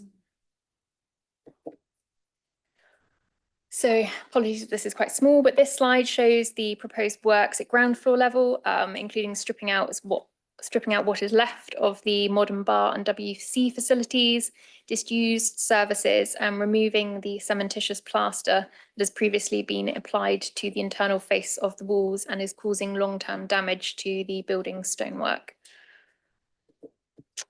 This slide shows the works proposed to the ground floor ceiling, including the removal of modern plasterboard, unboxing the historic beams, removing non-breathable paint finishes, which again are causing damage to the fabric of the building. The slide shows the first floor proposals, including removing what is left of the modern bathrooms and partitions, the removal of suspended floors, which will allow for inspection of the historic floors underneath. And again, first floor ceiling proposals, which includes some areas of localized opening up to historic fabric around joist ends to allow detailed inspection of their condition and repairs to damaged lath and plaster. This slide shows the proposed second floor proposals, which predominantly comprise the removal of modern chipboard flooring and several more areas of localized opening up of historic fabric to inspect the condition of the roof structure and the beam joist connections. This slide shows emergency, the west elevation shows the emergency and interim repairs proposed to the west elevation, including replacing missing and slipped roof tiles to weatherproof the roof of the building, stonework repairs, repairing and reinstating rainwater goods which are damaged and, as you can see in the top left picture, are causing staining and water damage to the elevation of the building. And this slide shows the proposed works to the east elevation, which again includes stonework repairs, repair of the front door, which is historic, and the image on the top right is taken from the applicant's design and access statement, and it shows an example of the security grills, which will be installed whilst the building remains vacant. Finally, this slide shows similar repairs are proposed to the north and south elevations of the building. So overall, the stripping out of modern internal fixtures, fittings, services, finishes would better reveal the historic fabric of the building and would facilitate drawing up proposals to bring it back into a long-term and sustainable use, which is our ultimate goal for this building at risk. There is some risk of damage being caused to the historic fabric, particularly where cementitious plaster is to be removed on the ground floor level, but we're satisfied that this can be acceptably controlled through the application of conditions requiring trial areas to be carried out and a methodology approved beforehand. And where stripping out works are proposed to be will occur, it is proposed to make good the historic fabric using appropriate materials and methods once the fabric has dried out sufficiently underneath. A minor level of less than substantial harm will be caused by the localized loss of historic fabric where opening up work is proposed to inspect the roof and other structural timbers, but this is also clearly and convincingly justified and outweighed by the need to undertake this to ensure the building is not at risk of further decline due to structural issues.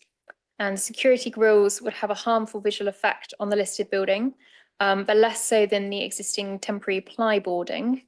And I have recommended that condition is applied to ensure they're removed once the building is no longer vacant.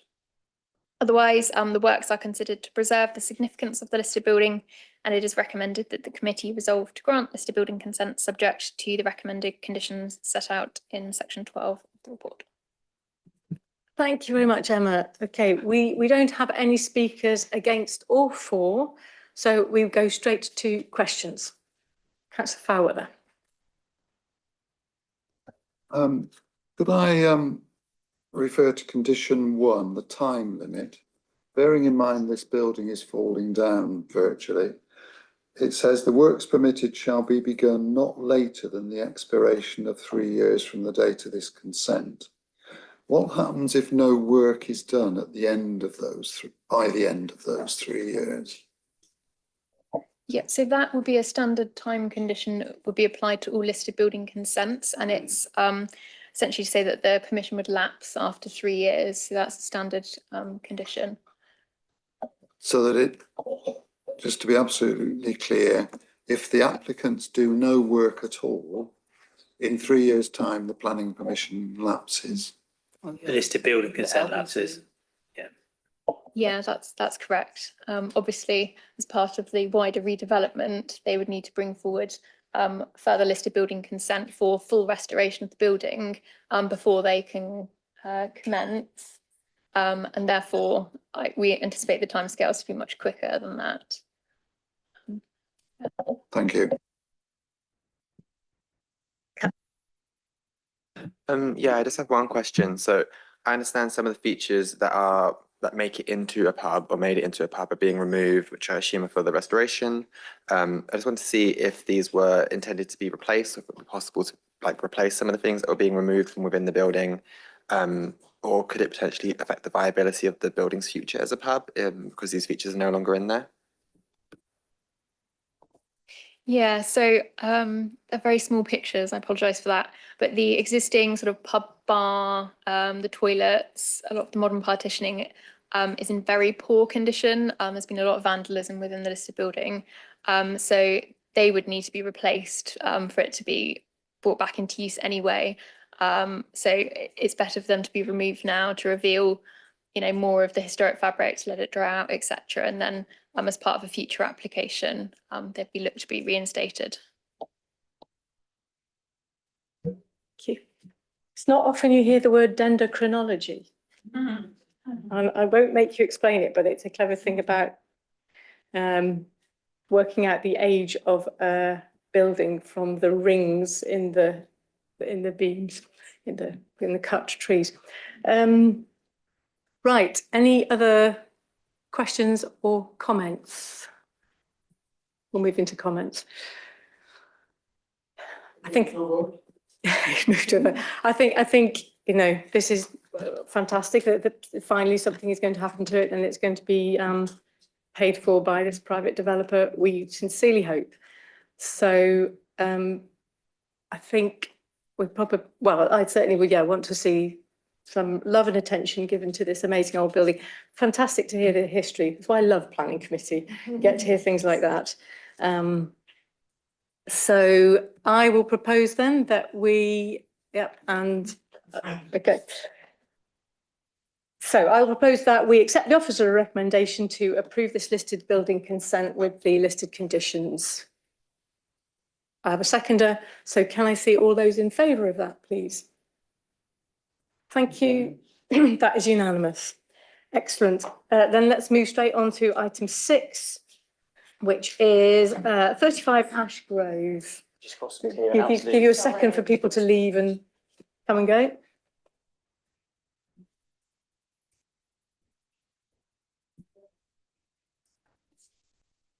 This is number 6, 35 Ash Grove. Yeah.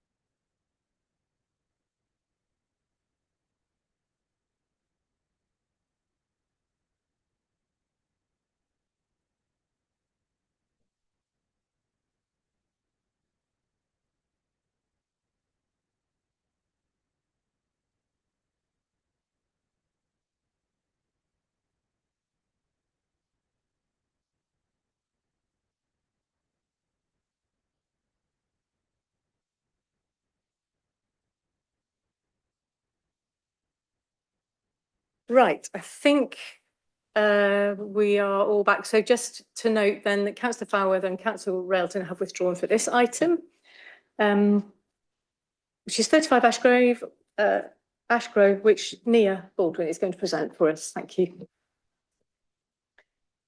Great, so I've got one verbal update before we start, which relates to paragraph 2.3 of the committee report. So a written update has been provided, which outlines that paragraph 2.3 of the published report should be disregarded as it was mistakenly included from a previous draft of the report, which is no longer relevant. This mentioned that the parking and the noise resulting from the development would be contrary to policies M3 and RE8 of the Oxford Local Plan 2036.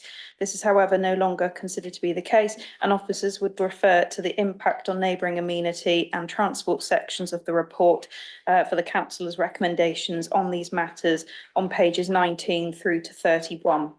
And a copy of the written report has been circulated to councillors prior to this. So this is an application seeking retrospective planning permission for extensions and alterations to a single dwelling house at 35 Ash Grove.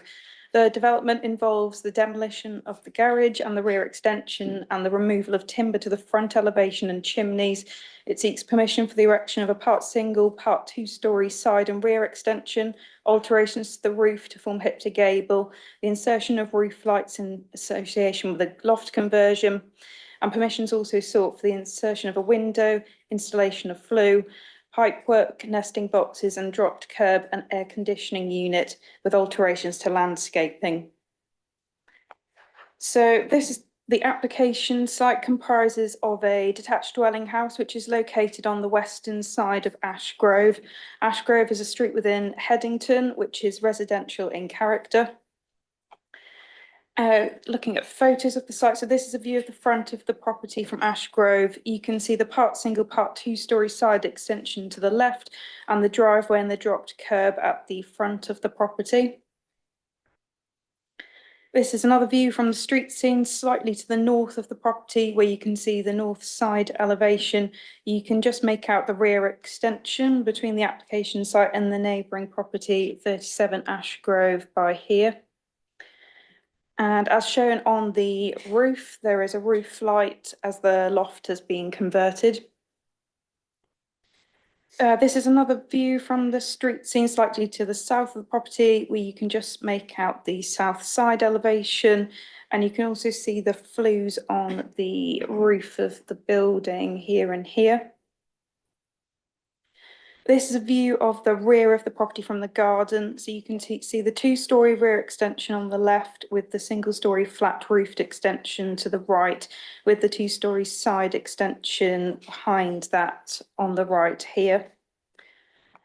This is a view from the rear garden showing the southern side boundary to the garden and the proximity of the site to the neighbour 33 Ash Grove. And then this is a view from the rear garden showing the northern side boundary and the proximity to 37 Ash Grove and its rear outbuilding here. And this is another view from within the rear garden looking at the flat roofed single storey element with an air conditioning unit on the left, a lantern roof light in the middle, and you've got a parapet roof to the right.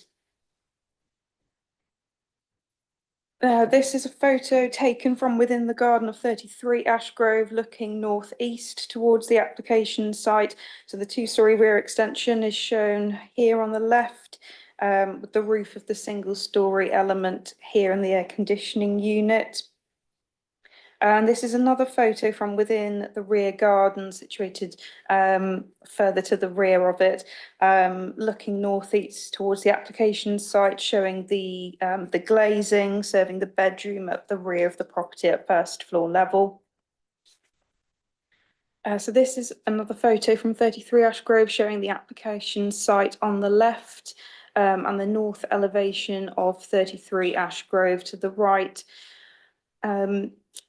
You can see here there's an extract vent on the side elevation and you can see the window serving 33 Ash Grove to the right.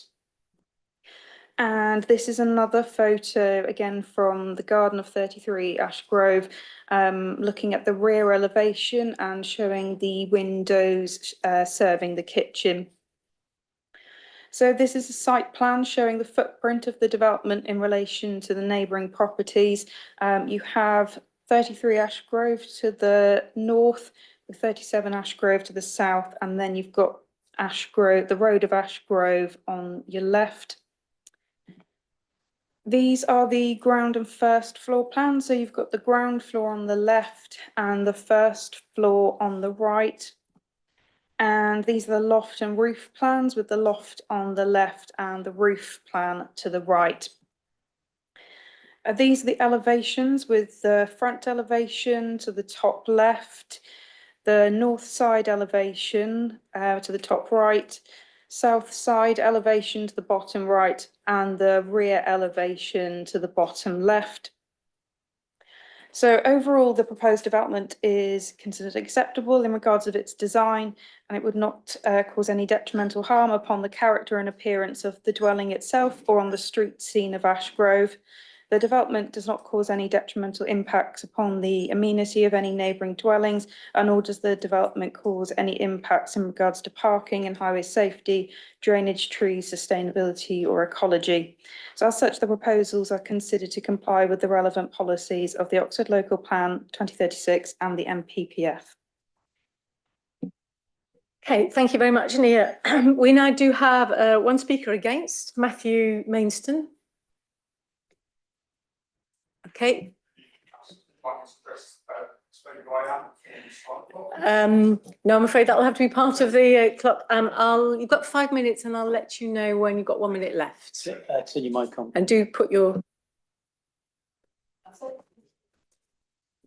I represent my mother, Jennifer Mainstone, who is the owner of 33 Ash Grove. By profession, I am a planning lawyer, but represent my mother in a personal capacity. You will have read our representations and professional reports, noise, daylight and sunlight. The applicant has not submitted any documents to challenge them. This is a retrospective application requested by the council following an enforcement investigation, not submitted voluntarily by the applicant. There are serious legal issues with the officer's consideration of the application, particularly regarding comments made in the officer report for the development permitted in 2022. These are referred to in our legal letter based on council's advice, which you would have seen. Officers have not addressed the contents properly. The tone of the report is of officers shoehorning the development into policy and doing the applicant's bidding. The report often refers to development being in the future when it actually has already been constructed. Indeed, officers have proposed a condition be included in the planning permission to ensure that sustainable drainage measures are included in the development. That can't be secured as the development has already been constructed. And so there is no evidence of compliance with policy RE4, which the report states the development complies with. That may be a question that you want to ask the case officer.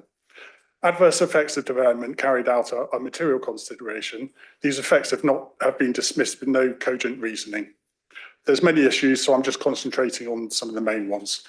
Consistency in decision making. Case law provides that a previous planning decision regarding the same site is a material consideration on the later application because of the importance of consistency for decision making in like cases. If departing from the previous decision, officers must address the reasons for the previous decision and provide an explanation for departing from it. This matter has not been addressed in the report. The report for the 22 development stated it would comprise a considerable amount of development that would highly likely represent the maximum amount to which the property could be extended without tipping the balance. Officers have not engaged with those comments and have not explained a reason for departing from them or why the balance is not being tipped. Officers just dismissed the comments as being officers' judgment at the time and they are not bound by them. But that was only 4 years ago and was the same planning officer, Neil Baldwin. It is an illogical conclusion. Officers have not advised committee members of this material consideration and they have not considered it properly as required by law. The rear extension, the importance of the rear extension being set down by 0.5 metres was considered in the 2022 report. It was only because it would be subservient and designed to be set down by 0.5 metres that it was held to be appropriate design and scale, not detrimental to the character and appearance of the host dwelling or surrounding or overbearing. The report admits there has been no meaningful set down, which must mean that the extension contravenes these requirements, as it is not subservient to the host dwelling. The 2026 report does not address these ports or explain why they no longer apply. This is a material consideration that officers have not addressed in their report. Officers suggest the extension is all fine because it is clear where the host building is and where the extension is. We don't agree with that, but it's irrational, irrelevant and contrary to design and policy requirements regarding subservience and scale and character. Allowing such an extension would set an unwelcome precedent for the council. Kitchen fume extract event. Officers have made unsubstantiated comments regarding our acoustic assessment, which were addressed in our note on Friday, having consulted our noise consultant. We submitted that on Friday. Officers suggest that the vent does not form part of the development applied for, as it would be authorised by permitted development rights. That is wrong. The application is for retrospective permission for development that has been constructed. The development is shown on the plan submitted with the application, one of which is an elevation drawing which shows the vent. The report acknowledged that the vent does emit levels of noise that are unacceptable, contrary to policy, although officers have now backtracked. 1 minute left. Sorry? 1 minute left. Okay. There's extremely unacceptable effects. My mum can't use the garden when the fan's on, which is 2 to 3 times a day for up to 2 hours. We proposed a condition which I put in the statement. Sunlight and daylight. The development has severely impacted light previously enjoyed through the main window of the side elevation in my mother's kitchen. Officers have misapplied policy H14 and they suggest that there's a purely planning judgment. That's not true. The test is whether development contravenes the 45-degree angle, which the council accepts it does. The policy states permission will usually not be permitted in that case. The policy protects important light in the side window of the kitchen, which is the main source of light. The loss of light in that area isn't compensated by existing rear windows. They don't suddenly produce more light. This is what officers pin all their arguments on, which is a misapplication of the policy. In any event, other factors are relevant. Sorry, can you just wind up now? Oh, I've just got 1 minute. Can I just? It's really important. I'm terribly sorry. No, we have to be fair. Okay. Well, the windows, the Velux windows also affect privacy, and they look straight into the garden. Thank you. We'll have to end it there. We've got that. Well, I would just ask, I hope everyone's read the documents that we submitted, Thank lots you. of representations and, Yeah, the statement that I thank you. submitted on Friday, which covers all of this. It's just a rational decision making, and you have our legal letter. Well, we now have 3 speakers for the proposal. Oh, but no, you did say it's no, so that's no, recording is being made. I just wanted to highlight. Thank you. Is somebody recording? Okay. Okay. So I just wanted to. Oh, right. So we did ask at the beginning. Oh, good point. There. Thank you. I wasn't aware that. Yes, it would have been. Okay. All right. So we're being recorded. Right. Okay. Thank you. So the officers. Sorry, we now have 3 speakers. 4. If you would like to come to the table. I just had my wife as my backup speaker because I might be stuck. As many of you as you would like to come, please come. Yeah. Excuse me, can I just check? Is that there's 5 minutes in total allowed for this? That's correct. Yeah, 5 minutes in total. Yeah. Okay, would you like me to let you know when I'm 2.5 minutes through? Please. Yes, okay. Off you go. Right, Chair, members of the Planning Committee, thank you for giving me the opportunity to speak today. My name is Eric Wing-Win. I live at the property with my wife and our 3 children, 2 boys aged 5 and 3, and a newborn baby daughter who's been really well behaved in the corner there. This is our family home, and we're grateful for the time and care that has been taken in considering our application. I'm an anaesthetist at the John Radcliffe. My wife is a local GP. We both have the privilege of serving the people of Oxford every day, and we feel incredibly fortunate to be a part of this community. Our hope is to simply continue to live here, raise our family here, and continue to serve the people of Oxford for many years to come. If I may, I'd like to briefly explain how we reached this point, and then I'll pass on over to our local councillor, Chris Moten, who's kindly offered to speak on the more technical aspects on our behalf.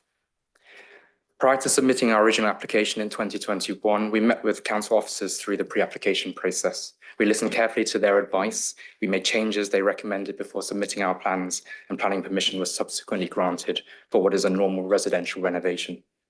As with many builds, small discrepancies to the original plan often arise, and as soon as these became clear, we worked openly with the council and submitted the retrospective application to regularise the position. Throughout this process, we've cooperated fully with the officers and have done everything asked of us, including a multitude of surveys and accommodating multiple home visits.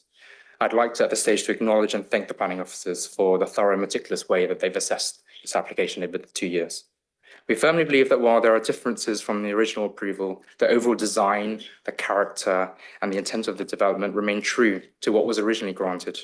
More importantly, we do not believe it causes any significant harm or unacceptable impact on our neighbours or the wider area, and in fact has been actively supported by over 27 households within our neighbourhood through supporting letters to the planning officers. And that conclusion has also been reflected in the professional recommendation before you today. This build has been an incredibly stressful journey, both emotionally and financially. We are simply a young family who want to continue making our home here, raising our children here, and serving the community which we have grown to love so much. And we respectfully ask you to support your officer's recommendation to approve the application. Thank you for your consideration. Thank you. Thank you, councillors. I just wanted to draw out some points from the report and from the objections that have been raised. Firstly, there's some objections that relate to the height. I'd highlight that while the extension as built is taller than the 2022 permission, So just to say that that's 2.5, just because I said I'd let you know. it is nonetheless set a little down from the main house. And there are several factors drawn out in the officer's report that mitigate from a design perspective. The report points out the extension's narrow width and the visual break in the roofline, both of which help it to read as an extension. Coupled with its limited visibility from the public sphere, I'd suggest that the impact relative to the 2022 permission is small. Secondly, objections that relate to the kitchen extractor and to the air conditioning unit. These, I would suggest, are to a degree inherent to life at close quarters. To be able to sometimes smell what one's neighbour is cooking is always going to be difficult to avoid with any vent placement, given varying wind directions. And noise from a kitchen vent is highly likely to be at sociable hours. The air conditioning unit, meanwhile, is noted to have a noise reduction feature designed for nighttime use, and a condition has been recommended, which ensures that noise levels are controlled. Finally, the objections that relate to the availability of light at the side kitchen window at number 33. There's no doubt that both the original 2022 permission and the one before the committee today would break the 45-degree vertical guideline with respect to that side window. However, I note the local plan says that this guideline should be applied to a, quote, main window. The Right of Light consulting letter from July 2024 describes the side window of that kitchen as its main window, but it seems to achieve this by subdividing the rear-facing glazing into two different windows, one in the wall and one in the back door, despite the fact they are right next to one another. I would suggest, therefore, that the officer's report is correct to describe the rear glazing as the primary source of light for number 33's kitchen, and to conclude that the impact on daylight provision would be acceptable. Councillors, thank you very much for your attention, and I would urge you to grant permission as per the officer's recommendations. Thank you. Okay, thank you. Right, councillors, questions? Councillor Davis. Yeah, I have a few. So I first wanted to establish, are we deciding between the previous application and as is, or as it was before the renovation and as it is now? So this application, we're solely assessing what is in front of us. So the photos and the elevations that I've got on screen. So it's just what's being considered in front of you today. Is that the difference between what the previous planning application was in terms of impact or what was there previously? No, so we've considered this application fully on its own merits, and we haven't, assessed the differences between the previous application and the new application. We're assessing this as a solely new development. Can I just interject? And that's because the previous permission is now expired. So there is no fallback position for them because that previous permission has expired. So we're looking at what was there originally and now what is built currently. Sorry, Chair. Okay. No, sorry, can you just keep quiet, please? Sorry. Sorry, Chair. Sorry, can I just jump in? It's not just that the previous planning permission has expired. It is that the previous planning permission is incapable of being implemented because they have not developed it in accordance with those approved plans. So it's no longer extant. So we're considering the planning application in front of you. The officer's report sets out its assessment of that. It's also had regard to some of the decision making that we had in the previous application, but insofar as setting out how this development is acceptable under planning policy. And just building on that, can we consider the fact that the applicant completed this in contravention of the previous planning application? Is that a material consideration? So the fact that this was built despite the fact that the planning permission wasn't granted, can we consider that as a material condition?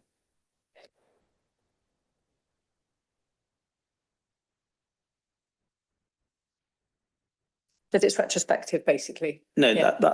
it's not a material consideration that they haven't built it in accordance with that application, because the planning enforcement is not meant to be punitive. So we are considering the merits of this planning application on its face value as it's sat in front of us. Councillor Henwood.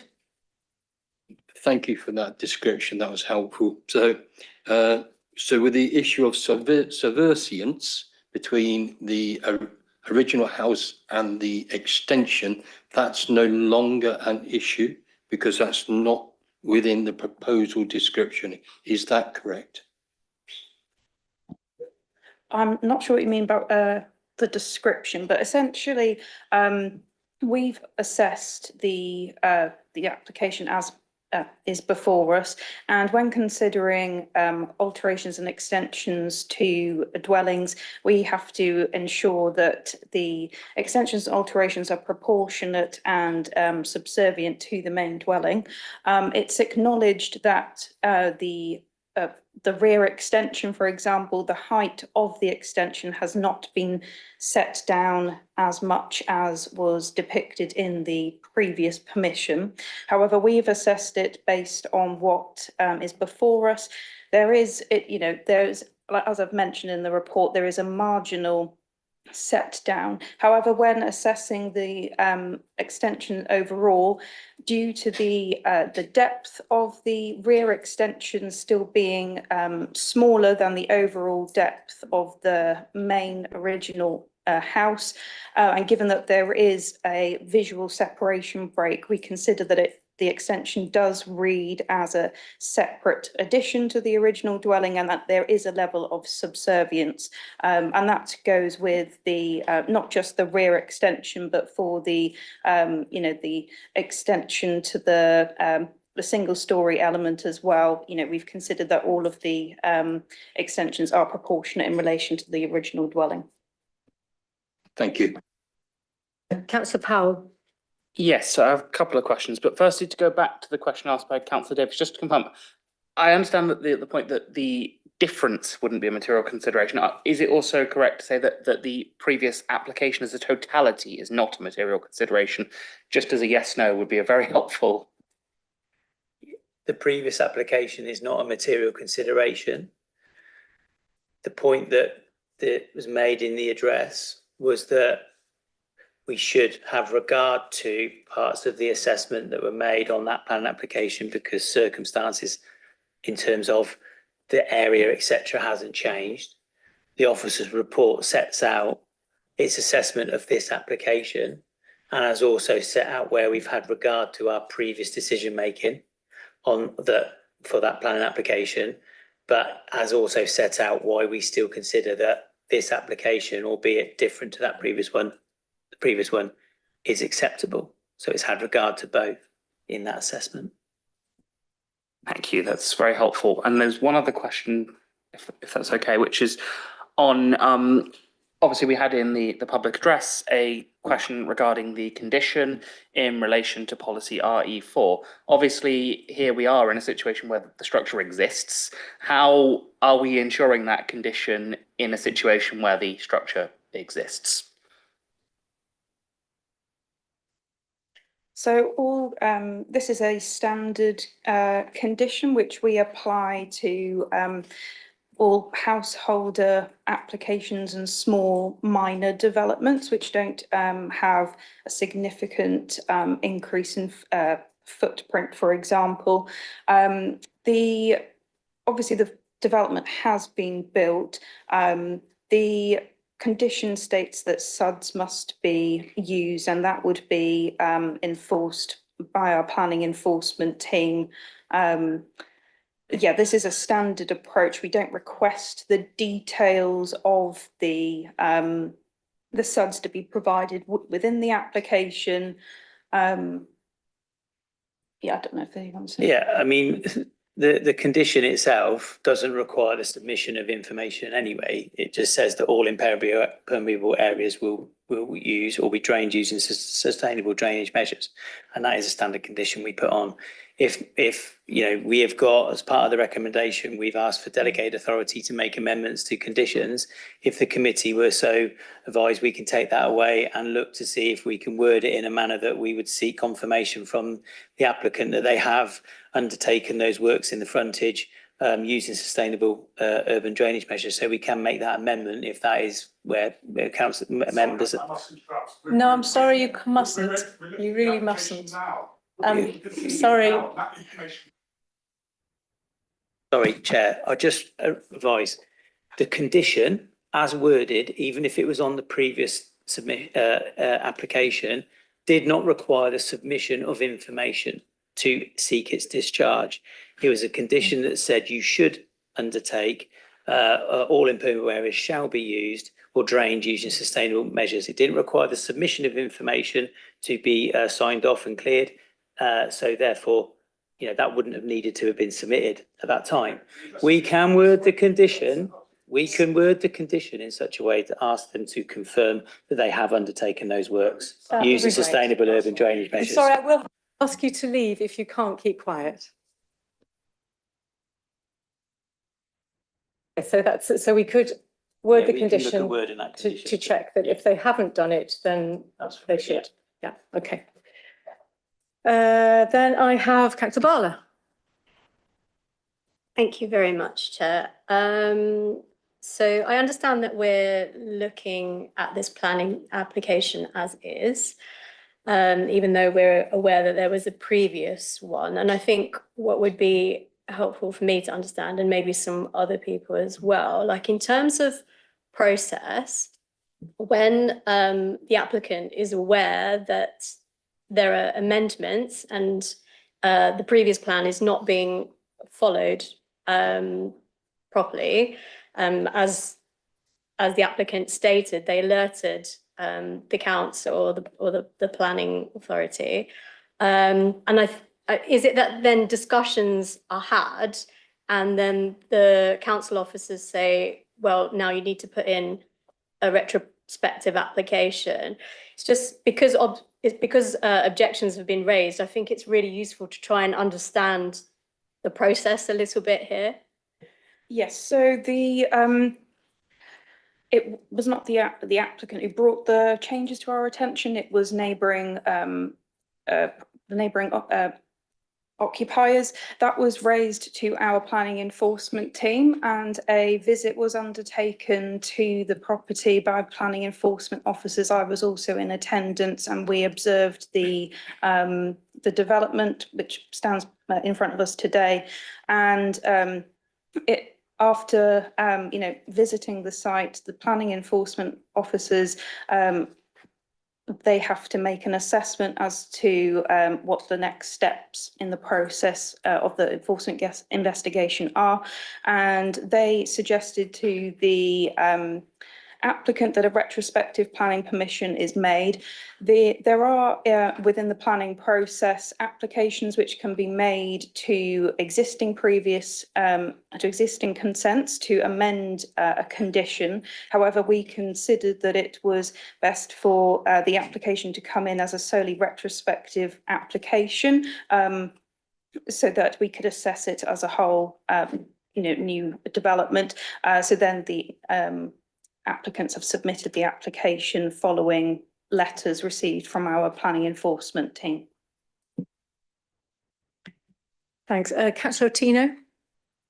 Yeah, so there clearly is loss of light to this window. So can you again just talk us through what's allowed and what's not allowed, and how a judgment is made about whether it's the main window and what the legal basis for all of that? Just before Mia answers that question, it sets out how she's assessed the impact on the window. It isn't as easy to sit and say what is allowed and what isn't allowed. Our policy in our local plan sets out how we will assess the impact on privacy and daylight. It has some guidance on the 45, what we call the 45 and 25 degree code. And it does say in there that, you know, certain measurements you would not normally be allowed to, permission will not normally be granted. But what it also sets out is there are also why we say not normally, is because there are also a range of other factors to take into account when you're assessing the impact on loss of light to windows. So things like additional windows in the, you know, is that the main source of light to a room? What's the orientation of the window, etc. So it isn't a hard and fast 45 degree code. Anything above that or below that, above that is going to be refused. There are other factors which is set out quite clearly in the policy, but NEO can set out, you know, give some explanation behind their assessment in the report. So I've just brought up a photograph on the screen of the north elevation of 33 Ash Grove, and you can see the windows which are facing the as-built development.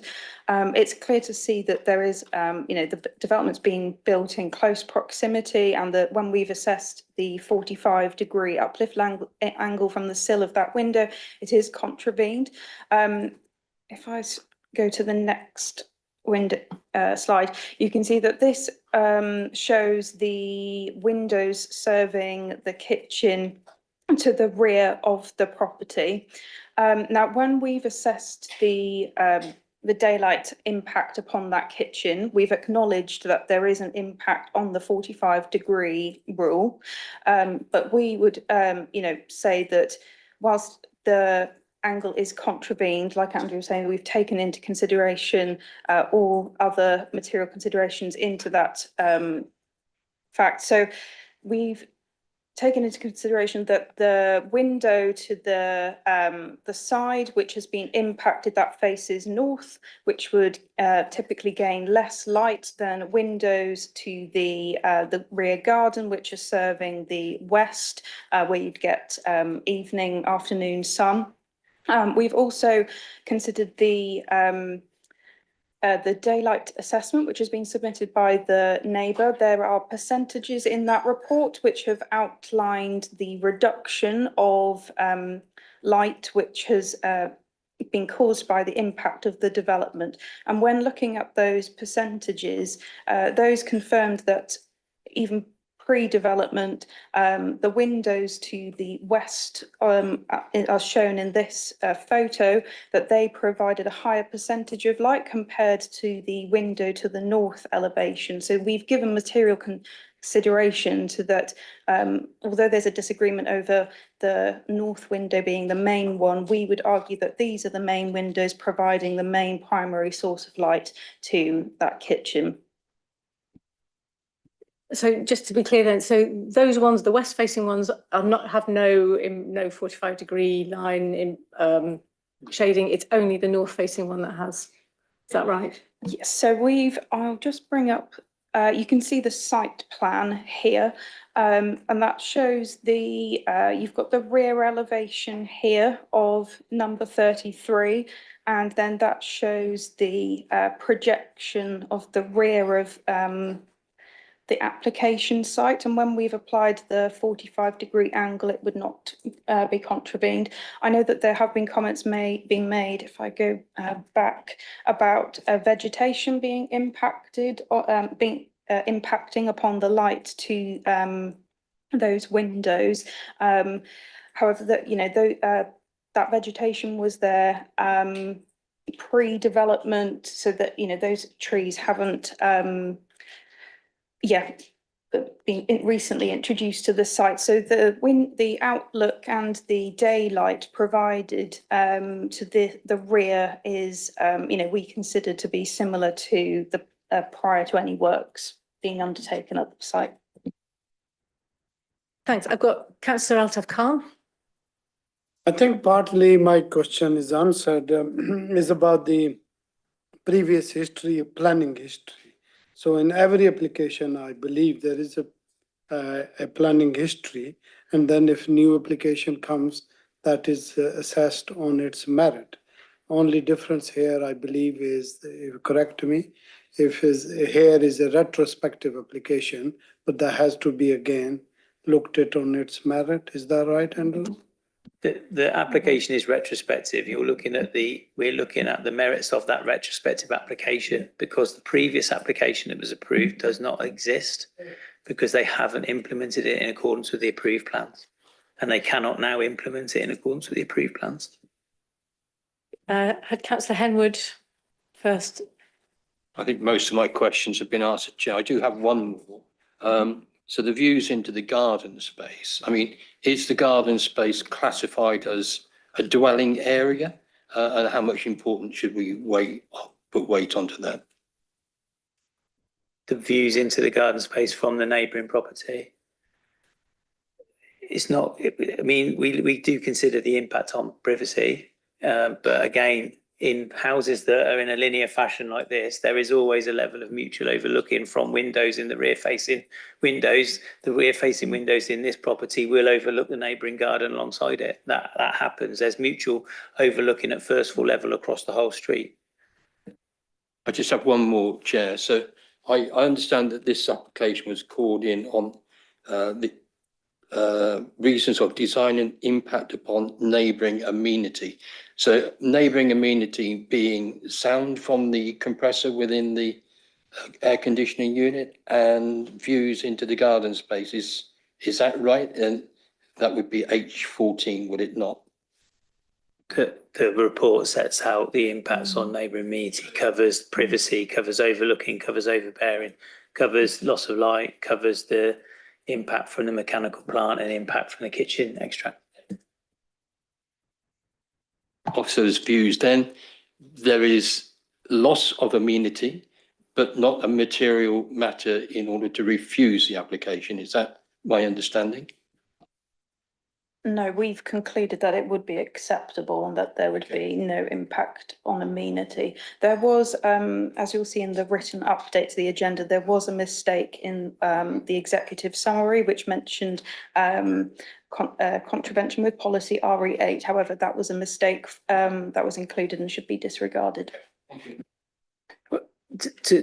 For the avoidance of doubt, the officer's report has indicated that there is a impact on the side facing window and has clearly said that, but considers that the impact isn't material to warrant refusal of the application for the reasons set out in the report. I think that's what you were asking.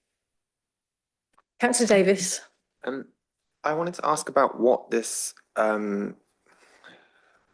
condition was that was submitted by the neighbour who spoke earlier, and if this had been included in the application. So there were two conditions which have been recommended. So if I go, so this kitchen extract vent here, it's been suggested that it were permission granted today that that would be removed from the property. However, we've assessed it to be acceptable, so we would not be seeking to include such a condition. The other condition relates to the roof light, which you can just about make out here in the roof. So there have been concerns of overlooking from those roof lights, and there's a suggestion of a condition to make them obscure glazed. I've got some photographs.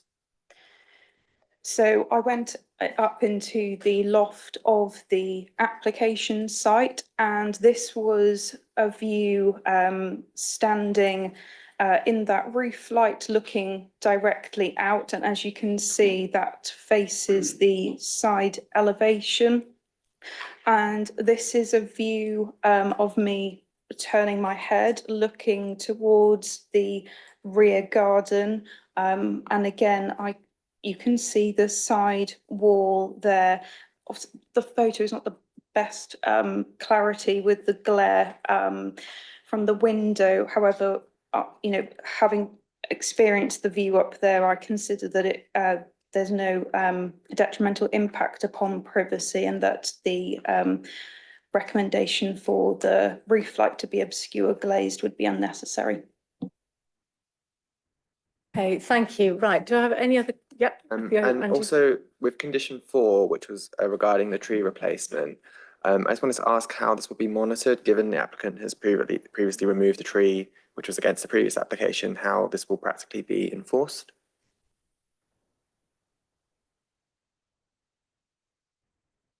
Yeah, so the condition 4 says within 3 months of this permission, details of a replacement tree to be planted with the rear garden shall be submitted to and improved in writing by the local planning authority, and then sets the period of time for it to be replanted. So how it's enforced is we have an enforceable condition which sets the time frame for them to give us details of the replacement tree and sets the condition for when it needs to be provided. We'll be able to check that and make sure that it has been replaced in accordance with the terms of that condition. Councillor Tino. Yeah, sorry, just going back to the windows again. You've got a picture of the back window and the side window from the outside. When you were making your assessment, did you go into the kitchen to, obviously kitchens are complicated layouts, to see whether that was a factor in how much light is lost? Yes, so I did go inside the kitchen of 33 Ashgrove. I haven't got any photographs. I don't usually like taking photographs inside people's houses. I could see as mentioned in the objection, the window, when you entered the room, you had the window on your right, and that was next to the sink and surfaces. And then you had obviously straight in front of you the openings to the rear of the property, including the door, which then goes out to the rear garden. Yeah, so that was looking straight in front of me as I'd walked into the kitchen. So I have been inside. Henwood? Thank you, Chair. So again, referring to condition 4 and the replacement tree, given the nature of the site and the history, would it be viable to put a TRO on that tree? Would that be helpful or a hindrance? Well, a TRO is a traffic regulation order. You mean a tree preservation order, TPO. So we wouldn't normally put a TPO on that type of tree in a garden.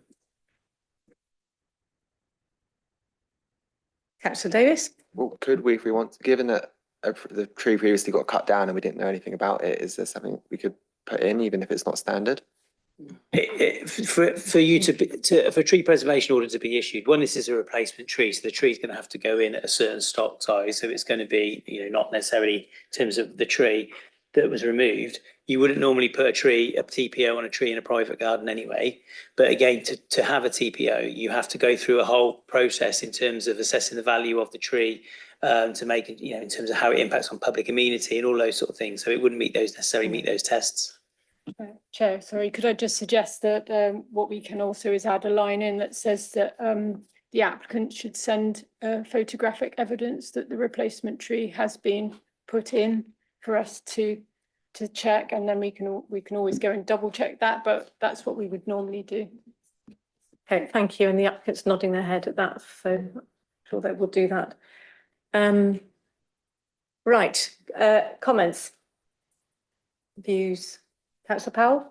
Yes, just to go back, we previously discussed the SUDS drainage measure and changing the wording slightly. I think that would be useful in light of the discussion and the history in this case. If there was a way that we could ask for information, I would encourage that.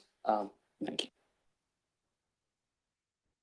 you. Indeed, I think that is going to be implicit in our reworded SUDS condition. Yeah, that's good. Thanks. Councillor Altaf Khan. I think we are where we are. And as this application stands or is in front of us, with the number of conditions, especially on noise, tree, everything can be enforced or implemented in a way, can be done. Not the structure of building which is already there, but if officer feels that that is acceptable, there's no harm on amenity or neighborhood. But there are some other condition which it does meet some of the objections, I would say, like noise from the air conditioning, tree, and etc. So I don't think there is a huge or a big reason for us to refuse and stand into the appeal. So I didn't see much of a refusal, but trying to people to clarify the situations and the conditions and what is there and how we move from forward. So I do think there's not much of room to refuse, but in fact, accept the officer's recommendation with all the conditions with very tight Are you caveat proposing? caveat on those to make sure that all the objections through these conditions are met. I'm sure any conditions are followed by the planning officer. So with those conditions, I think it is better to approve rather than refuse with no reason for refusal. Councillor Clarkson. Yeah, I support what Councillor Altaf Khan has said. I think it's also worth bearing in mind the wider context and the fact that a lot of other people living in Ashgrove have said that they believe that this represents an improvement in the street scene, that Ashgrove itself is characterised by a variety of different styles, so it isn't doesn't look out of place either. So given the wider context, I will be seconding Councillor Altaf Khan. Thank you very much. Okay, yes, that's a good point, your last one.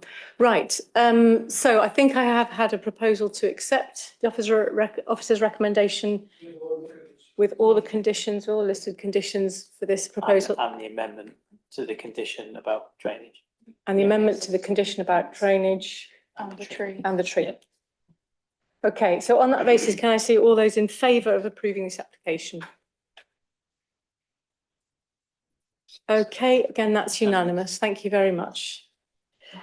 Right.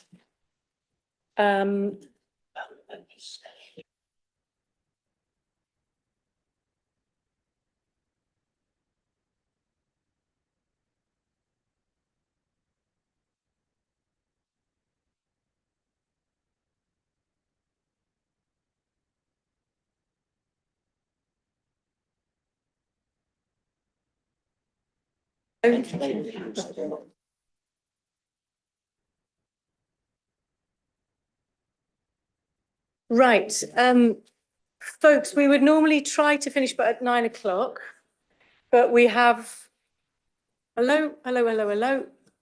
Actually, well,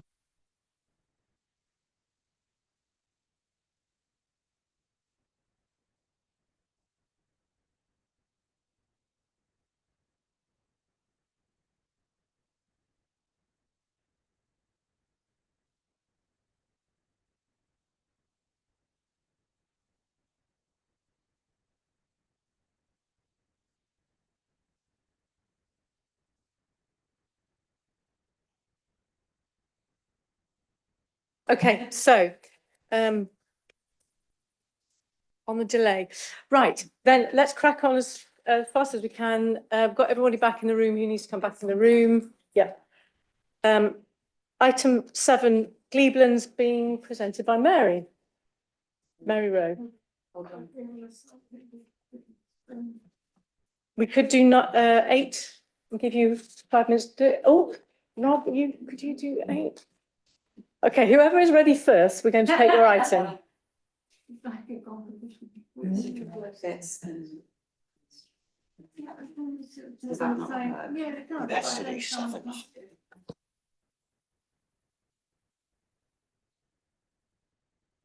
We will take some first. Ross has just pointed out we've got some public speakers who've been here for a very long time. So we will take that first. Okay, how are we doing, Mary?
Thank you. 11 Gleeblands, it's a delegated application which has been called in, which seeks permission for a change of use from dwelling house, use class C3 to a large house in multiple occupation, sui generis, and provision of cycle and bin stores.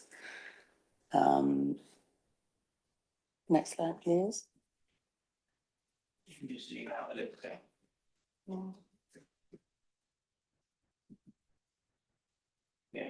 So this shows the front elevation of the dwelling. It has recently been extended with a 2-story side part, single part, 2-story rear extension following previous application. The next one, next slide, please. Third view, front elevation, next one. Shows the front garden area. Can you go on to the next one, please? This is the rear elevation and garden area. The plans of the existing elevations. These are the proposed plans of the HMO. And plans showing the bike and bin store elevations.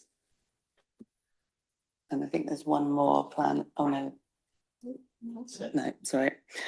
So the application has been assessed against policy H6 relating to HMO density and meets the threshold of less than 20% HMO density within 100 metres either side of the property.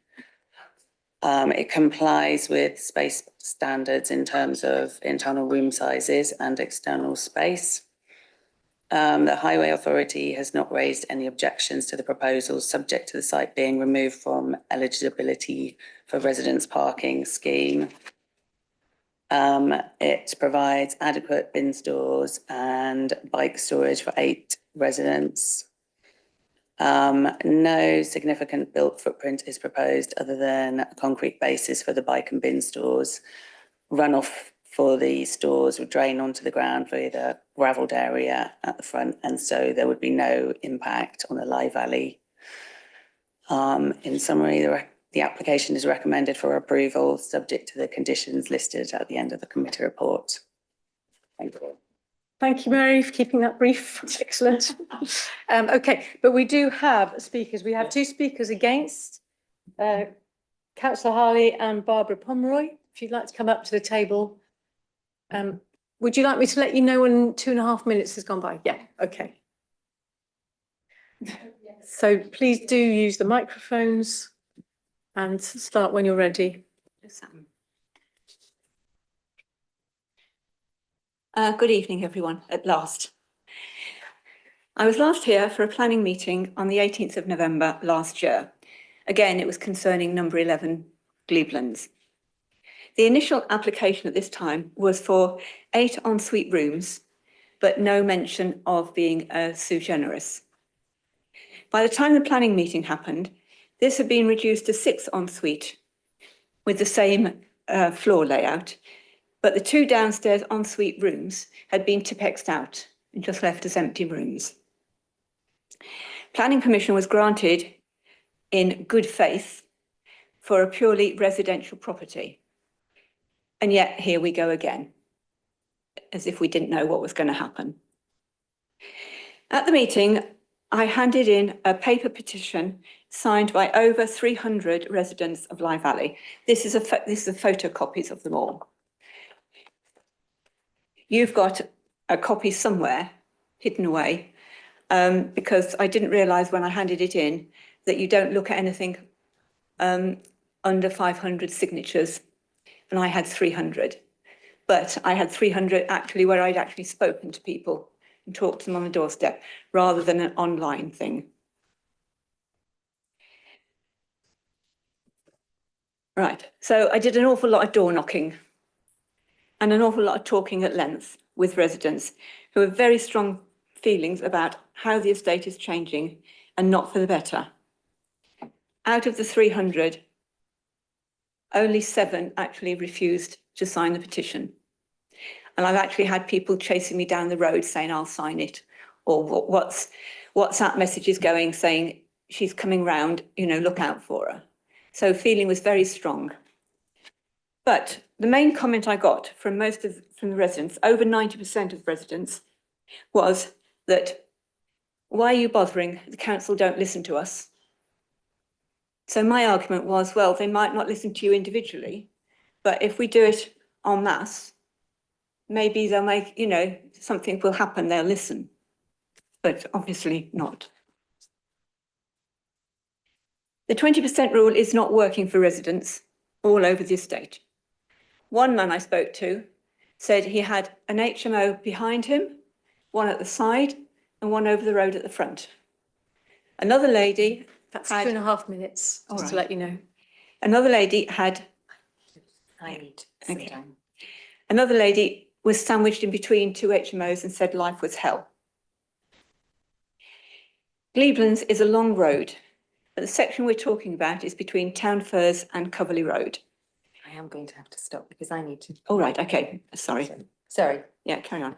I'm just going to say this property, as you have heard, was granted planning permission in November 2025 to create a 6-bed family home, despite objections from neighbours over overdevelopment.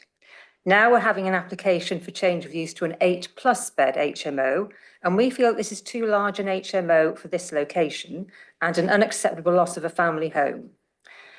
In section 10A of the office's report, this discusses the concentration of HMOs and focuses on the number of dwellings, existing concentration of HMOs nearby. Even if numerical policy thresholds are not exceeded, the real cumulative effect is greater than the statistics suggest, because you need to look at the number of occupants in these HMOs. There are 91 occupants in 14 HMOs in the immediate area. In addition to that, there are 31 houses with selective licenses, and those have 144 occupants in them.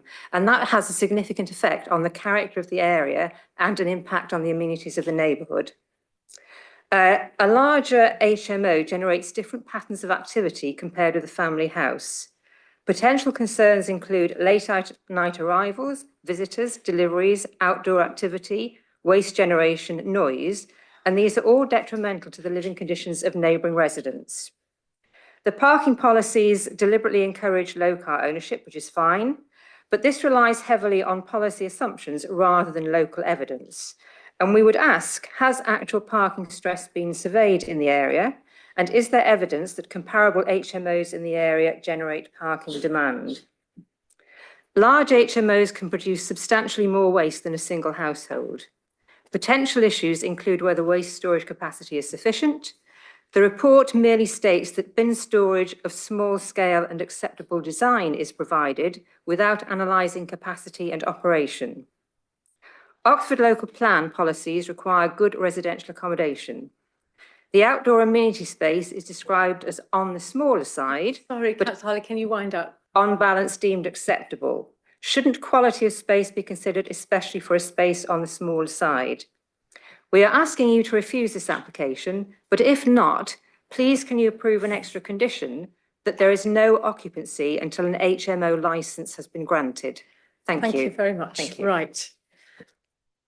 Thank you both. So we don't have any speakers for. I've got lots of hands up, starting with Councillor Clarkson.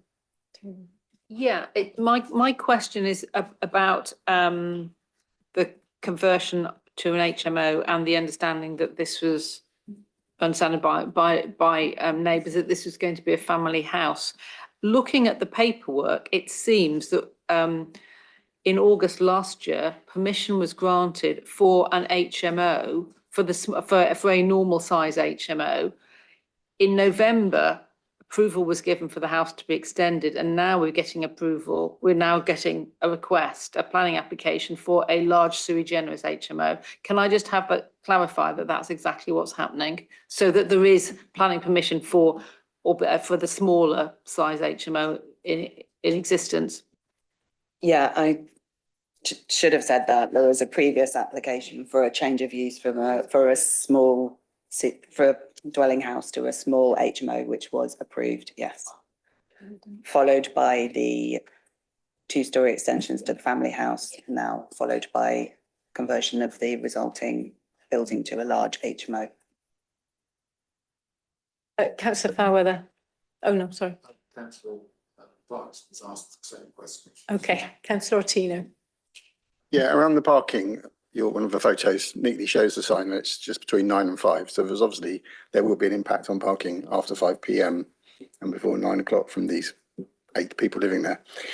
If the county council were to change the CPZ hours to maybe longer, would it still apply that this property would only get one or no parking permits? Completely excluded. Yeah, and the Commission suggests their complete exclusion from any parking permits at all. So they would, for whatever time, so they wouldn't be able to. and that So way they'll they get could- zero Zero, permits. yeah. So that's the way of the county are happy that the impact is mitigated through that. Currently, after 5 p.m, there's no restrictions.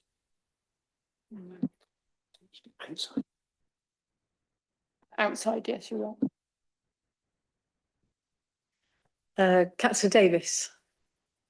Yeah, I noted the bedrooms are described as large enough. I just wanted to ask how large the communal facilities of the kitchen communal spaces are, and are they judged to be large enough for 8 people?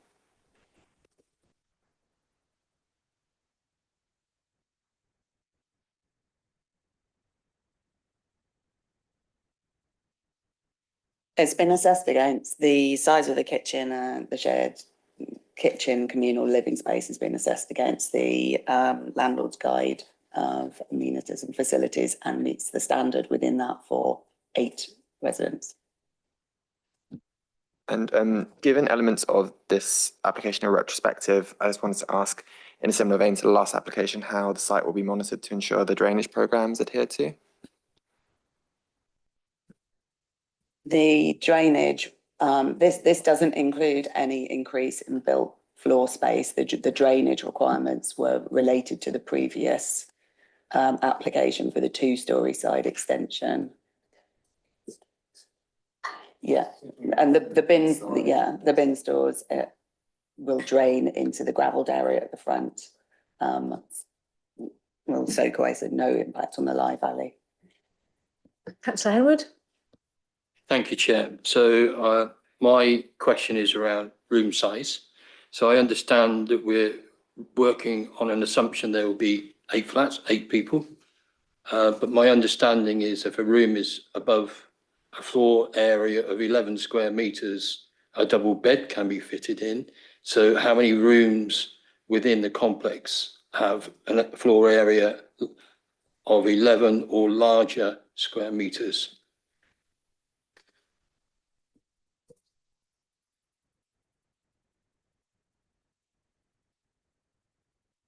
No. While the office, no, I don't know. But anyway, the number of occupants will be decided by a separate HMO licence that doesn't come to us. So even if we grant permission now, it still has to get an HMO licence, which would specify the number of people. Correct. So just to clarify then, so some of the rooms that have an area that are larger than 11 square metres could actually be double rooms. Not double rooms. You're arguing that you could have a double bed in there that would then allow an additional person to sleep in there. The answer we're giving you is that the licensing regime will restrict the number of people that can live in that space. We wouldn't want to just set the room sizes so that you could only have a single bed in there and therefore create really poor standard of accommodation. That's not where I'm going. I'm just trying to work. Yeah, so the license regime will set the number of people that would live in there. Councillor Ailton. So I have like two things. So one is the sort of, so my understanding is that back in November, we had an 6 bedroom with 6 ensuite thing, and it's now 8. And is the sort of retrospective sort of like that, is that in, I was like totally lost the plot on that. Like, what's the deal with the sort of 6 to 8 business? The retrospective element relates to the installation of the concrete bases for the the bicycle store and that only, and the bin stores only. That's the only element of retrospective. Okay, so the fact has gone from 6 to 8 ensuite rooms. Is that right? So are the 2 extra rooms not en suite? They're just going to use the communal. I mean, so there've been no internal changes to make it from 6 to 8. Is that right? There are no, all of the rooms are en suite. Yeah, this is a new application for a larger HMO than was previously approved. Chair, without wanting to sound blunt, whether it was previously approved for a C4 HMO, which would allow up to 3 to 6 people, is neither here nor there. So the application in front of you is for a large-scale sui generis HMO, which sets out on the plans that it can accommodate 8 people in 8 rooms. The sizes have been set in terms of the bedrooms, and the communal space have been assessed against your landscape and facilities guide. The threshold for HMOs is also met, and that is not different whether it's a C4 or a large-scale sui generis HMO. So what's happened previously is not necessarily not relevant to the assessment of this application, and the application before you sets out why that's acceptable. I was trying to understand what Anna was confused about. You're wondering, are there 2 new? Yeah, but I guess adding on suites is not a planning thing, so it's fine. No, I get it. My other one is a bit of a drive-by comment, which is like there is no way you're going to fit 8 bikes in that bike shed. I mean, you know, the sort of LTM 120, like Sheffield stand spacing is like 1.2 meters. Like you're not fitting 8 in that, but you know. Accepted. The condition requires provision of cycle storage, isn't it? So we can assess that when through the submission of conditions, and there's space in the frontage to provide a larger cycle store. Right, any more questions? Okay, then we're going to move to comments. I was just going to say, first of all, I do really take one point that Barbara made, and it's something our plans just don't address. Although we have an overall density of the numbers you can have within 100 metres of the house, we don't have a local density. So you can end up with situations where somebody has got an HMO on either side and behind them, and that's still totally within our rules. And that is unfortunate. And that was sort of something that we'd have to actually put into our local plan as a change, to have a local density condition or sort of rule that we could follow. But that's not before us today, and we aren't going to be able to do that, unfortunately. So on that basis, it seems like there's no reason we could turn this down. I know nobody likes having big HMOs near them, but actually it's the only way that a lot of young people in the city can afford to live in the city. So they are kind of a part of our housing solutions. Any other comments? Councillor Asaf Khan. I think there were a lot of comments, or in a way question type thing. People mix here HMO and the planning. There are 2 different things. And as you said already, I know people don't like HMO, but what else you do? Where you go? If you go to rent a room to live somewhere, you have to find somewhere, and the number of people or the sizes of room will be dealt with the HMO license. In detail, they look into it. Only planning approve the planning of a building, not the inside, how it goes. So I do believe that we should approve this application. I second your comment.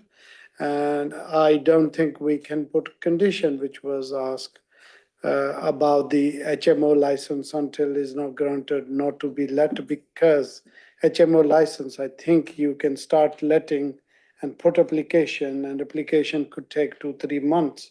So nobody is going to wait, I believe, for 3 months once they got the planning permission. So they should submit the HMO application and start letting. That would be the process. And I don't think officer have said anything about that condition, but I don't think that is possible. But I would second to approve without wasting time. I think it's already 9:15. Thank you. Councillor Powell? Yeah, very quickly. I mean, I agree. We should move to a vote on this. I think as much as I appreciate where the speakers against are coming from, when we look at what we currently have in front of us in terms of material considerations, the 20% threshold is not met, as you yourself, Chair, have already averred to. There is nothing within current policy that regulates local location. I know about the issue. I face it in my own ward all the time. I've Divinity Road in my ward where the several in a row is completely ordinary, but there's nothing we can do about that. And I also think I would agree with the comment that as much as this is a sorry state of affairs for the UK broadly, for many young people, HMOs are the only option they have. And I think we should be really careful about this sort of notion that there's this preferability to a family. I understand it, but what we end up doing is pricing young people out of the city even more. So I will be voting for, and I hope we can move to a vote. Thank you. Councillor Hedgewood, very briefly, please. Very quick. So I do have concerns about 8 rooms and 8 people. I don't think we can determine that at this meeting. It has to be done via the licence process. So I am concerned that we could see far more than 8 people in this complex. We could even see as much as 16, 20. So for that reason, if there was a condition, if it was mentioned by condition, it would be only 8 people, fine. But it's not a condition, and I don't think we can impose one either. So that's my only concern. Noted. Thank you. Okay, so I think I've had a proposal to accept officer's recommendation. I think it has been seconded by Councillor Powell. Thank you. So then can I see all those in favour of accepting the officer's recommendation with the conditions that are listed, please?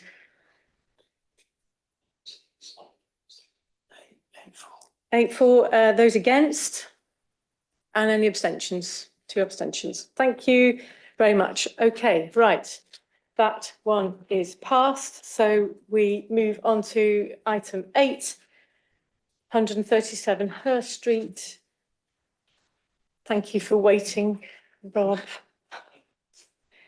And this is just here because it's a member of staff or a relative of a member of staff. While he's getting prepared, he did turn up late. He did. Well, very sensible. I'd have been a lot later if I was him. Okay, thank you, Chair. I will take you through this very quickly. I'm going to go through the slides quickly because they were circulated prior to the meeting this evening. The application site is 137 Hurst Street in East Oxford. So this is a site location plan, some photographs of the front elevation. So in the right-hand photo there, you can see the timber front of the garage. And in the left photo there, that's the front elevation of the garage, existing garage. Got the side boundary, and this is the rear elevation. You can see the glazed structure in the distance there. That's the rear of that garage element, which is proposed to be demolished. So better photographs showing that. And then some further details, you can see the neighbour's property in the existing boundary. It's the rear garden. And got the existing floor plans, existing elevations, proposed floor plans. So we've got a proposed side and then partial rear extension here at ground floor level to replace that garage and glazed element.